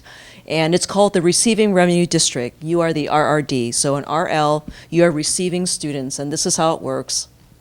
If you are an RRD and you're doing inter-district transfers from another revenue limit district, your ADA goes up by 1, and you also get the corresponding state funds. And then the transferring district loses their ADA, and they also lose the corresponding state funds. So it's almost 1 to 1. Okay. Then let me do it this way here. If you take in students from a basic aid district, you still get that ADA count, and the basic aid district still loses 1 ADA. So it's basically the same thing. So it doesn't matter. If you're a revenue receiving district, whether they come from an RL or a BA, it doesn't matter. It's 1 to 1. It changes, however, once you become a basic aid district. Once you've hit that basic aid status, If you take in a student from a revenue receiving district, you get 70% of that ADA, so it's lower. Okay? Wait a minute, say that again. If you You're are a- basic aid and you're taking from a revenue limit? Yes, you get 70% of the revenue for that one ADA. It's less money. And what if you're, I'm sure you have it up there, And if you are revenue, yeah. it's 1-to-1. And if you're both basic aid? If you're both basic aid, There you go. you basic aid charter or basic aid school, you both get only 70%. But you get the full ADA count, but you only get 70% of the funds. So if I could boil it down, just digesting it can be somewhat confusing, but if you think about it this way, if you are a revenue district, if you bring in students from another revenue district, it's just 1-to-1. If you bring in students from a basic aid district, it's 1-to-1. If you are a basic aid district and you bring it in from a basic aid district, it's 70%. And then if you bring it in from a revenue district, the charter school gets 70%. You get the 1-to-1. So the charter school loses out. If you are basic aid, they only get 70%, but you get the 1-to-1. Does that make sense? I'm a little bit confused on that one. Me too. Yeah, go ahead. If you are, as a district, are basic aid, You're a BA district. and I'm not sure where the charter school comes in. You have a student who is coming from a charter school or coming No. to a charter school? No, you are a basic aid district, which means the charter school is also BA because they're on your coattails. Okay, so there are charter schools. You're taking in a transfer student from, let's say, Hope. And is Hope a basic aid district? Not yet. Okay, let's pretend that they are. Okay. Hope is a basic aid district. This student is now coming in. The question is, how much money are we going to get for that one student? If you are in the charter school and that kid is going into the charter school, the charter only gets 70% of that one child, the state fund. If they're going to this district, you get the full 1-to-1. When you say to this district, you mean a school in this district other than the charter? Right. Okay. Yes, yes. And if the district of origin is a revenue limit school and the charter school is in a basic aid district, what was that? 70%. 70%. Mm-hmm. And then, if both of you are in a basic aid, so when Hope becomes basic aid and somebody transfers into either the school district or the charter, you both only get 70%. Not both get, but wherever they go, it's 70%. So basically, if you are a basic aid district, which means that you have the nice bucket and a half, they give you less money. As you can tell, you only get 70%. Both districts are full, their cup is running over, you would both get only 70%. If you are a revenue limit, they won't limit you. You get the equal 1-to-1, regardless of where they're coming from, it's 1-to-1. 70% of what? I'm sorry, that, The state fund that would be allocated to that one student. you get 100% of the property tax component? No, the, this number here,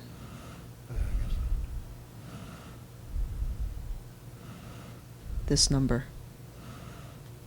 Remember, each ADA is assigned a number, which is 49.112, and they multiply it times one ADA, so each student generates $4,912.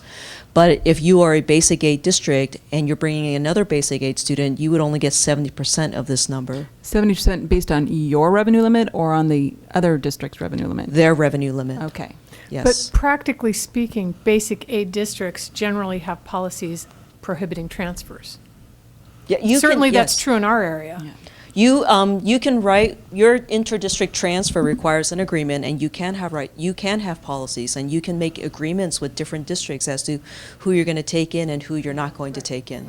The only difference is that with charter schools, the interesting thing about charter schools is that they can take in out of county students.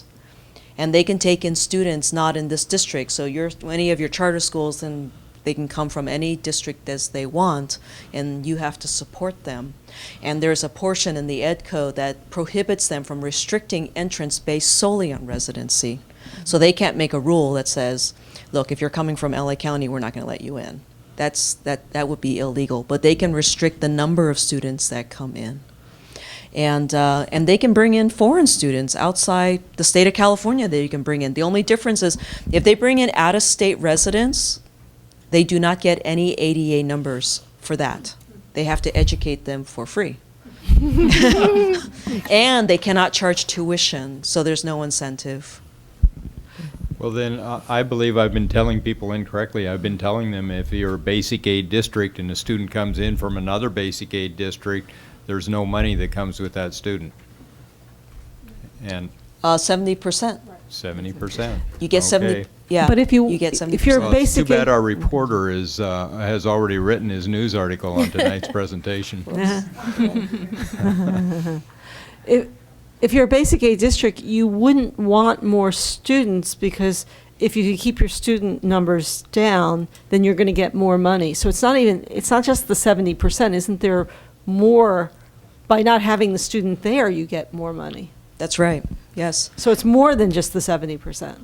Yes. The question is, if your goal is to achieve the basic aid status, then what you want to do is limit enrollment, and then you want the property tax revenue to catch up so that But you it don't want to send them to exceeds. charter schools. No, because Under your that's that big. hypothesis. That's a little hole at the bottom of your bucket. That's right. But you want to limit enrollment and have rules on inter-district transfers. You might want to limit inter-district transfers because that increases your ADA. And since you are a revenue limit district, your inter-district transfers will just automatically be 1-to-1. If you are a basic aid district, you know at least there's a 70% cap on that, so you can kind of have an idea of the funding for that basic aid student that's coming in. This becomes a particular problem when the charter schools can serve students from other districts, and they cannot limit their transfers by law. I understand that one mechanism is to prioritize. So, for example, neighborhood students might be a higher priority, perhaps students from within the school district might be a higher priority. But in a case like, say, Santa Barbara Charter that has a fair number of Goleta elementary students and has served those students and wants to continue to serve those students, we don't really have a control over that. Can you suggest something? They can't prohibit they cannot prohibit based solely on residency, but they can give priority and they can limit enrollment. And so, their facilities can only have a capacity to fill so many, and so they could have priorities. In fact, the Ed Code allows you, district of choice must give priorities to siblings. So if you already have a sibling in the district, you can give priority to other siblings. And so they can do it that way. You give priority, geographic priority? You can have geographic. If you reach your limit? Yes, as long as you don't have a blanket rule. No one from Kalamazoo County. That you can't have that rule. It's just like the residence area, and then you've got to go to a lottery and so on, right? Right. Yes. Yes. You can do it by lottery. Sure. But they can have factors. But you could close it also. They can limit the number of ADA enrollments. Sure. They need at least 80 to get their facility funding, but they can limit their enrollment. So here's the yes. As a receiving district, you may not prohibit a transfer solely on the grounds of cost. So if your sole reason is, we take in this one ADA, we're going to lose whatever status, or it's going to cost us too much, you can't do that. But you can use other factors instead, such as siblings, geographics, lottery. You just can't use this as the sole factor. Okay. So one of the questions that was asked of me is, what is the standard for denying or granting a charter school petition, and does ADA take into account? The answer is no.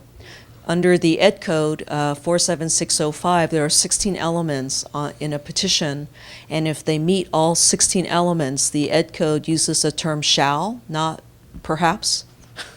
and you have to grant the charter if they meet all of the elements. And if you don't, they can appeal it to the county, and the county could grant the charter, and eventually it comes back to the sponsoring agency. It does not affect your funding. If you deny it and it goes to the county, and even if they file a writ in the Superior Court and it's granted, you're still responsible for funding that charter school. That's in your district. It has to be in your district. So they can't go over to Hope and put the charter school there and expect you to fund that. What does it mean to have the county have a charter school in terms of the transfer of ADA? Well, when a petition is presented to you, for a charter school, you have a choice of either granting it or denying it. And if you deny the petition, they have appeal rights, and they can appeal to the Santa Barbara County Office of Education. And they would look at the same 16 elements. And if the county denies it, they can file a lawsuit in the Superior Court. And the question is... You go to the state board first, don't you? Oh, yes, State Board of Equalization, yes. So the question is, if you deny it and some other higher entity grants it, is your obligation to fund that charter going to be affected? And the answer is no. It comes back down to the lowest level sponsoring agency. So this district still would be funding it. But what if it were a school that pulled children from a multitude of districts, if you see what I'm saying? That it really wasn't just Santa Barbara students. If it got chartered through the county, would it just affect, for example, if we're surrounded by basic aid districts, and we are too, then do all of us sort of share the pain, so to speak, instead of it just being Santa Barbara? An appeal of a local board decision to the county that is granted by the county is not the same as a county charter. They're wholly different things. That's right, Okay. yes. So it has to be a completely different chartering process. Yes. For it to go to the county. Yeah, county charter has different criteria, it has to serve the whole county. The elements are a little different too, I believe, Yes, aren't they? they are a little different. Now, let's say you have some petitioners in Hope, and they come here and they say, we want to start a charter school here, but they're all coming from Hope. Does that affect you? No, it does not. Because the 16 elements that are in the Ed Code, they deal with pedagogical issues, that deal with curriculum, and residency is not one of them. So I think your scenario is quite possible that people from out of this district coming in to start a charter is quite possible, and your students could all be from another district, and they could present you with that petition. I have a question. In your scenario, if the district were to deny the charter, and then it went to the county or even further, and it was ultimately granted, and you said it still comes back to the district, and the district still has the financial obligation for it, does the district suffer any penalty for having denied it? You get sanctioned up, no, you don't. Okay. I'm just kidding.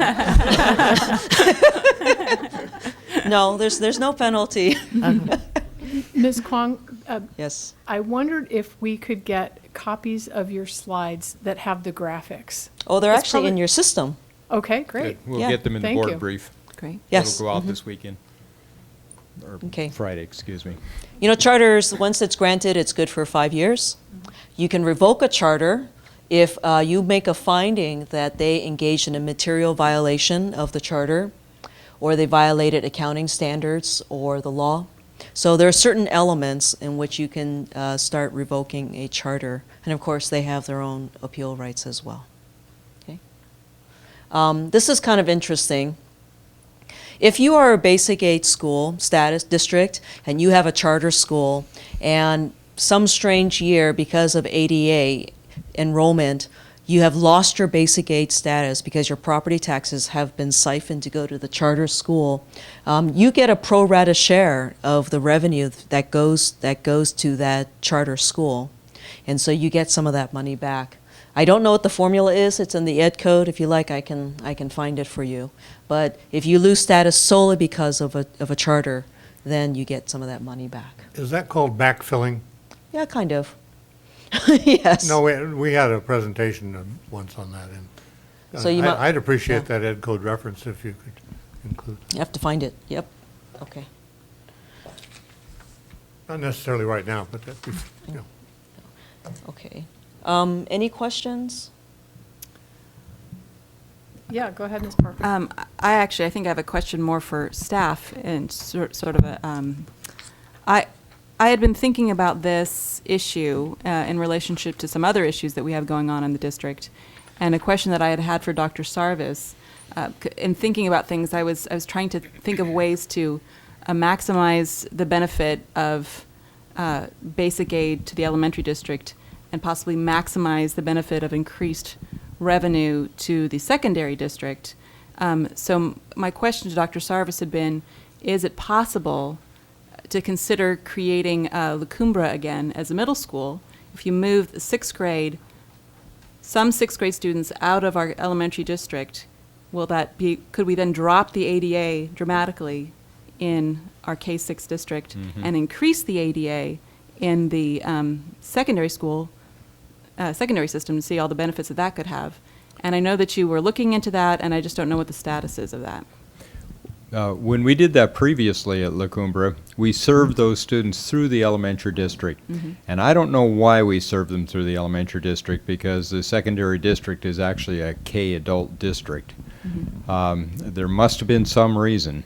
I just don't know what it is. Bob Wolf was going to research what would happen if we moved sixth grade students to the secondary district, and what would happen to their revenue, or whether it would have an effect on the secondary district. I could imagine, for example, that if we move students to the secondary district and it really wasn't a secondary district, it looked more like a unified district, the state might look at that and say, well, you know, your funding should really be as a unified district, not a secondary district. But I don't know how that happens.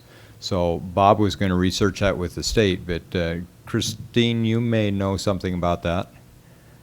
Maybe not. And the other question is, can you shift some of your sixth graders into secondary and call them secondary students and leave other sixth graders in your elementary district? I mean, I don't think you can do that. Well, here was, this is what we understood to be the case with some of the other basic aid districts, specifically Montecito Union and Cold Spring, that they are registered as a K-8 district, but their 7th, 8th grade students come into our secondary district. As a result, they only serve kindergarten through 6th grade in their districts. They are basic aid. And whenever there's been a discussion in those districts about them starting their own junior high program for 7th and 8th grade students, since they know, and I've been told this directly, since they know that they wouldn't get a penny more for those students, they would still get the same property tax revenue they've been receiving, that they're really not interested because they don't really have the money or wouldn't have additional money to fund a program for 7th, 8th grade students.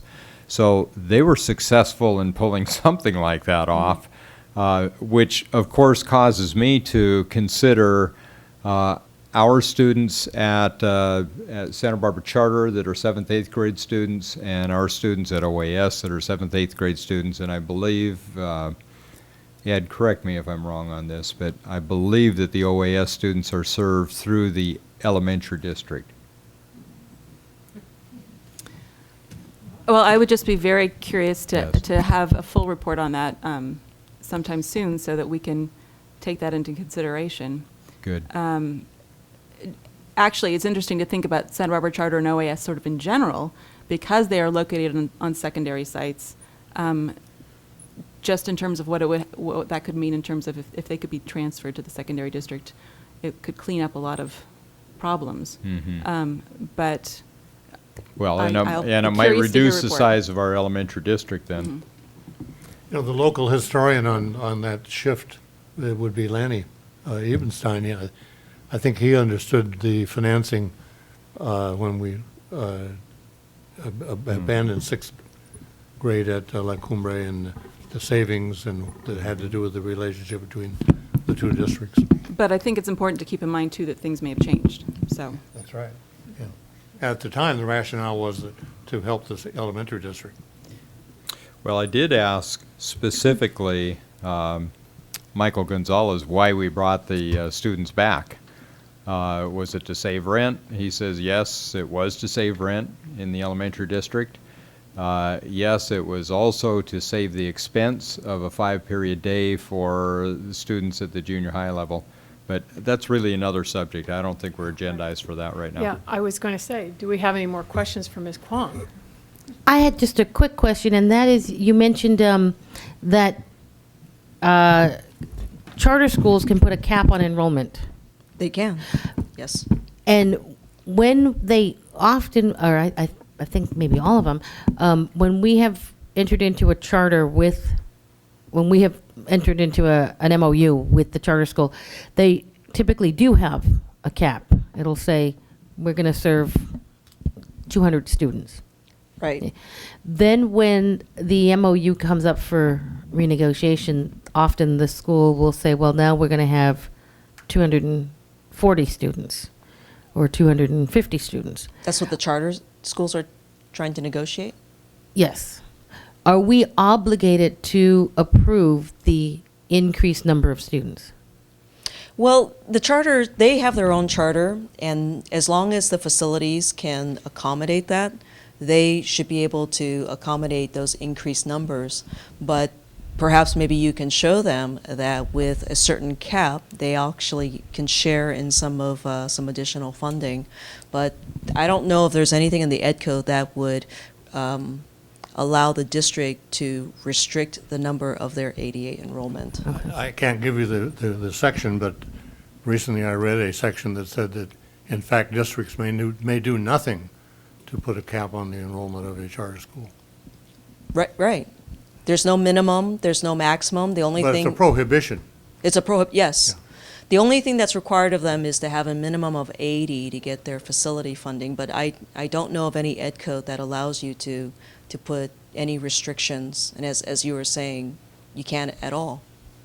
So you have to convince them that I mean, it could be entered into. Cannot be entered into. It could be voluntarily. Yes, they into. can. I think Sure. that's what Mrs. Cordero's talking about. That was negotiated in an MOU, right? Well, yes, except I'm wondering if once you negotiate that in an MOU, can you hold them to it? Or Contract. Oh, does sure, it- it's a does- contract. Then, once the MOU is up for renegotiation, though, then you're not at liberty, the district would not be at liberty to say, we will only continue to have an MOU at this level. That's right. Okay. So you put in a renewal period in the MOU. Okay. Right. Are we done with Ms. I Kwong? want to make one global observation, and this is not a criticism. I really enjoyed your presentation and learned an enormous amount, but there's another side. This only looked at the outflow of money, and it didn't look at the outflow of costs. The kids who go to charter school have to be paid for out of that, and the district no longer pays the cost of their education. Now, I understand that there's a difference between the fixed costs and the variable costs, and that the fixed costs are sticky. They don't adjust. It's not an elastic curve. Okay, but I think for the public's benefit, particularly, that it's important to note that yes, the money goes to the charter school, but so do the students, and so does the cost of educating the students. That's true, so long as they're from your district. Yeah. If you're educating the world, that might be a little From the different. district. Yes, Okay. sure. Mhm. Well, thank you very much. You're welcome. Thank you for hanging in here. Not a This problem. long. And actually, that presents an issue for my board members. I would very much like to get a vote to proceed with the advanced placement report. This will be, I'm sorry, the second meeting in a row where Dr. Hayden has hung in with us. If we could afford him the 15 minutes that the report has been allotted. May I take a vote? Is there a motion to There's a motion. proceed? I move that we proceed to hear Dr. Hayden. Thank you, sir. Second from Ms. Malikoff. All those in favor? Can we agree that we're going to try to maintain it at 15 minutes? That's my plan. Okay, great. All those in favor signify by saying aye. Aye.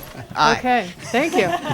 So, Astounding aye. Dr. Noel, Ms. Malikoff made the motion, passed unanimously. Continue. Thank you. Okay, so Is this on? Hello? Yes, it is. Well, I have the pleasure to give you a report on advanced placement and SAT.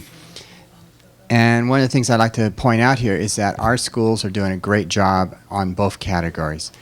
High school students can take the AP test in May, and if they score 3 or above on a 1 to 5 scale, they can receive college credits at most colleges before entry. And I know from personal experience, my son did that, and he got like over a year of credit in college from his AP testing. We had last year we had 1,175 students that took 2009 AP tests from 31 different subject areas. This is all 3 high schools. Most high schools have only around AP tests that they give, but our 3 high schools gave 31 different AP exams, which is really something else. I think there's only 35 AP tests that you can take. So we're right up there in the very top. We had 2 more tests being taken last year than we did the year before. So we're actually expanding the number of AP tests that are being taken. These students mainly are in classes, and so 71% of our students passed with a score of 3 or greater, which is also very, very high. Our district, there was 1,901 students who took 4,877 AP courses, and that's 2 semesters. So you can cut that in half if you want, 2,400 courses for year-long courses, which is a lot of AP courses. Okay, and the breakdown here's the breakdown. This is a historical perspective from 1998 to 2005, and San Marcos is in red, Santa Barbara is in gold, and Dos Pueblos is in blue. And one of the interesting things here is number of students taking the test. Santa Barbara High actually caught up with DP, which is, I'm sure Santa Barbara High is happy for that one. Next slide is the tests taken, how many tests were taken, and it pretty much follows the number of students taking tests, as you can see here. But you notice the number on the left is 800 instead of, I think the last one was 500. So in general, each student takes approximately 2 tests. I'll deviate here. One student from DP had 15 AP scores, with a 5 in every one. Let's get that kid in here for a board presentation. She's gone. He'll be superintendent. Look out. Okay. Say, would you roll back just one slide? Sure.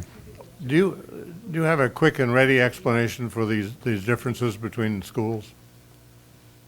And how Santa Barbara High closed that gap so dramatically? Well, I wish Paul was still here, but one of the things that they're doing is that they've been increasing on purpose. They've been really trying to get more and more students taking the AP test courses and taking the AP test. So it's been a very pointed effort. So this is something that responds to local policy. Yes. Well, this is in large part due to the increased number of AP courses they have on their campus. They went from 17 to 24 AP courses. Right. Also, it goes hand in hand. it also, I think, correlates to Dr. Noel with the legal opinion that we received that we cannot force students to pay for the exam. Yeah. And so at San Marcos, they historically had the highest number of students applying to the district to pay for the exam. And once the district declined, except for students who qualified for free and reduced lunch. So that was around 2001, 2002. 2, that's exactly right, yeah. Now, you know, there's a state program to further assist students paying for the exam. Okay. That was some information I didn't know. There's a couple more slides here. Student population, 1,531. This is 10th, 11th, and 12th grade enrollment, and not 9th grade, because very few 9th graders take AP tests or AP courses. So you can you can see the ratio of kids versus the number of students who actually took an exam, well, actually courses, and then students taking one or more AP tests. So it's courses, taking tests, courses, taking tests. And Santa Barbara High had a really nice, almost as many students took tests as took courses, which was quite nice. That's great. And this is a percentage. Just gives you it takes those numbers and turns it into a percentage, so you can see students taking one or more courses and students taking one or more AP tests. And you can see that it differed for each of the schools. It would make sense that perhaps it's the seniors who don't actually take the test. They might take the class to get into college and write it down, but they might. I think that's too easy of a correlation. I think a lot of students who are struggling opt not to take the test. I think teachers sometimes counsel certain students not to take the exam because they want a good result. And I think in some instances, students don't want to pay. I think to get the answer to this, we'd have to actually go to the schools and spend some time with not just the principal, but the AP coordinator and find out what is actually going on in terms of the different ratios or percentages that we're seeing here. I do know that Paul has told me on several occasions that they've been really working on it at Santa Barbara, which may be one of the things we're seeing here is a concerted effort to get students to take courses and then take the test also. I would actually like to, say kudos to Hazel Anderson at Santa Barbara High. Me too. She works very, very, very hard at getting AP students to take the exams. And she comes and talks to me all the time. She's really into it. This here is number of AP tests taken and number of scores greater than or equal to 3. And once again, look at the number of our students who are getting scores greater than or equal to 3, which is what you need to get college credit. Really high numbers. So once again, doing a great job. Now this is the data on ethnicity, and as you can see that there's a lot more of the white students taking the courses, and I don't have it broken down by actual test taken, but I have it by courses. It pretty much follows the test taking. And then Latino, and this is actually an easier one to look at. Well, it explains more. For instance, San Marcos, 39.84% of the white students were in a class, AP class. Only 10.2% of the Hispanic Latino students were in a class. And you can see the percentages for each of the schools there. Do you have any of that through time, longitudinally? No, I don't have that longitudinal for you right here. What's your impression? Have we been improving on getting I believe actually on the students into those classes and tests? I believe on those goals, I may actually have it longitudinally on the goal statements. We do. In fact, I was just going to say that. We do have it on the goal sheet. You'll see it on individual schools. We have seen some improvement, albeit minor. But we will also have a report, in addition to tracking each school, we'll also have a report on all of the indicators of Latino achievement. And this is one of them. Yes. Number of students. Well, one of the things you must notice here, though, is that the numbers are so low that if we tracked it, it would be just pretty much a flat line down on the bottom. So there's more effort that needs to be done here. SAT, and this is a shorter report. Once again, SATs are given multiple times during the year now. So there's a lot of opportunities to take an SAT test throughout the entire year. It's up to the student just to keep doing it, I guess. And they cost $41.50, and a subject test is $18, $8. So there's some money involved in this one, too. The AP test is a lot more, isn't it? It's more like... I didn't get the price of the AP It's test. about $87 an exam, I think. 82 or 87, I can't remember, yeah. This is taken from DataQuest. Historical again. San Marcos in red, Santa Barbara in gold, and Dos Pelabos in blue. These are the number of 12th graders taking the SAT. And I would love to have 11th graders too, but the DataQuest doesn't give us the 11th graders. I'm getting starting next year, because I didn't get it going in time, we're going to get all the data electronically, so I'll be able to make a lot more analyses from the data next year. But you can see here that Dos Pueblos has a lot more students taking the SAT. And actually, though, if you were to look at the numbers, this is pretty representative of the entire 9th, 10th, 11th, 12th grade. A couple of things here is that we know that if you take the PSAT, the one that comes before, that you can take actually quite a bit younger age, that really helps influence taking the SAT. And I think, I don't think all the schools were given the PSAT, but I think all of them are now at this point. And the PSAT also is very, Hazel's been talking to me about that one too. The PSAT actually has a thing called an AP potential. And it's really wonderful because what you can do is if a kid takes the PSAT, like say in 9th grade or something like that, you can actually get a very good reading on what AP classes the student would be successful in. And they're using that at Santa Barbara, and I hope they're using it at the other 2 high schools too.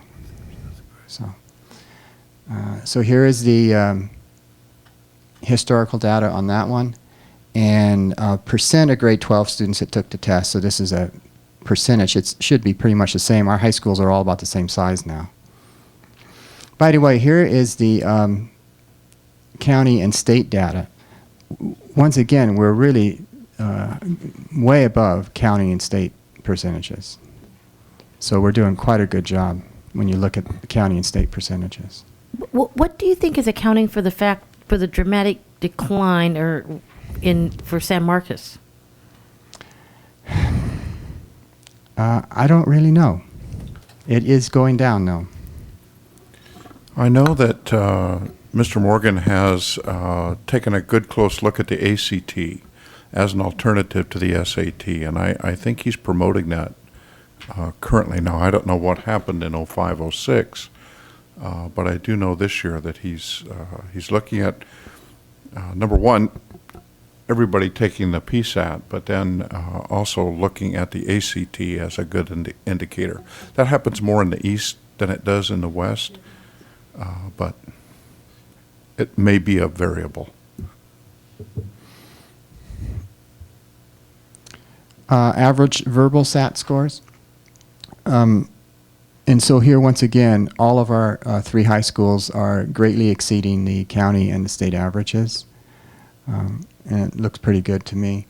The schools are almost, they go up and down a little bit from each other, but they're pretty much dead even in terms of their actual averages. And this is the SAT verbal, this is the SAT math, and then, of course, the averages of both of them put together. Well, would you go back to the math? Yeah. Thank you. So if you ask me what happened to San Marcos in 04, 05, I don't know, but they did drop. But they went back up, so I don't know what happened. Well, if you have 60% of your students taking the test, you might expect a different average as compared to having only 40% of your students taking the test. If you can think of the top 60% versus the top 40%, you would expect real differences in the average score. So this really has to be taken in conjunction with the percent of students who took the test. I know. And so in that case, you would expect San Marcos to have the highest scores, Santa Barbara next, and Dos Pueblos the lowest. But we actually we don't get that.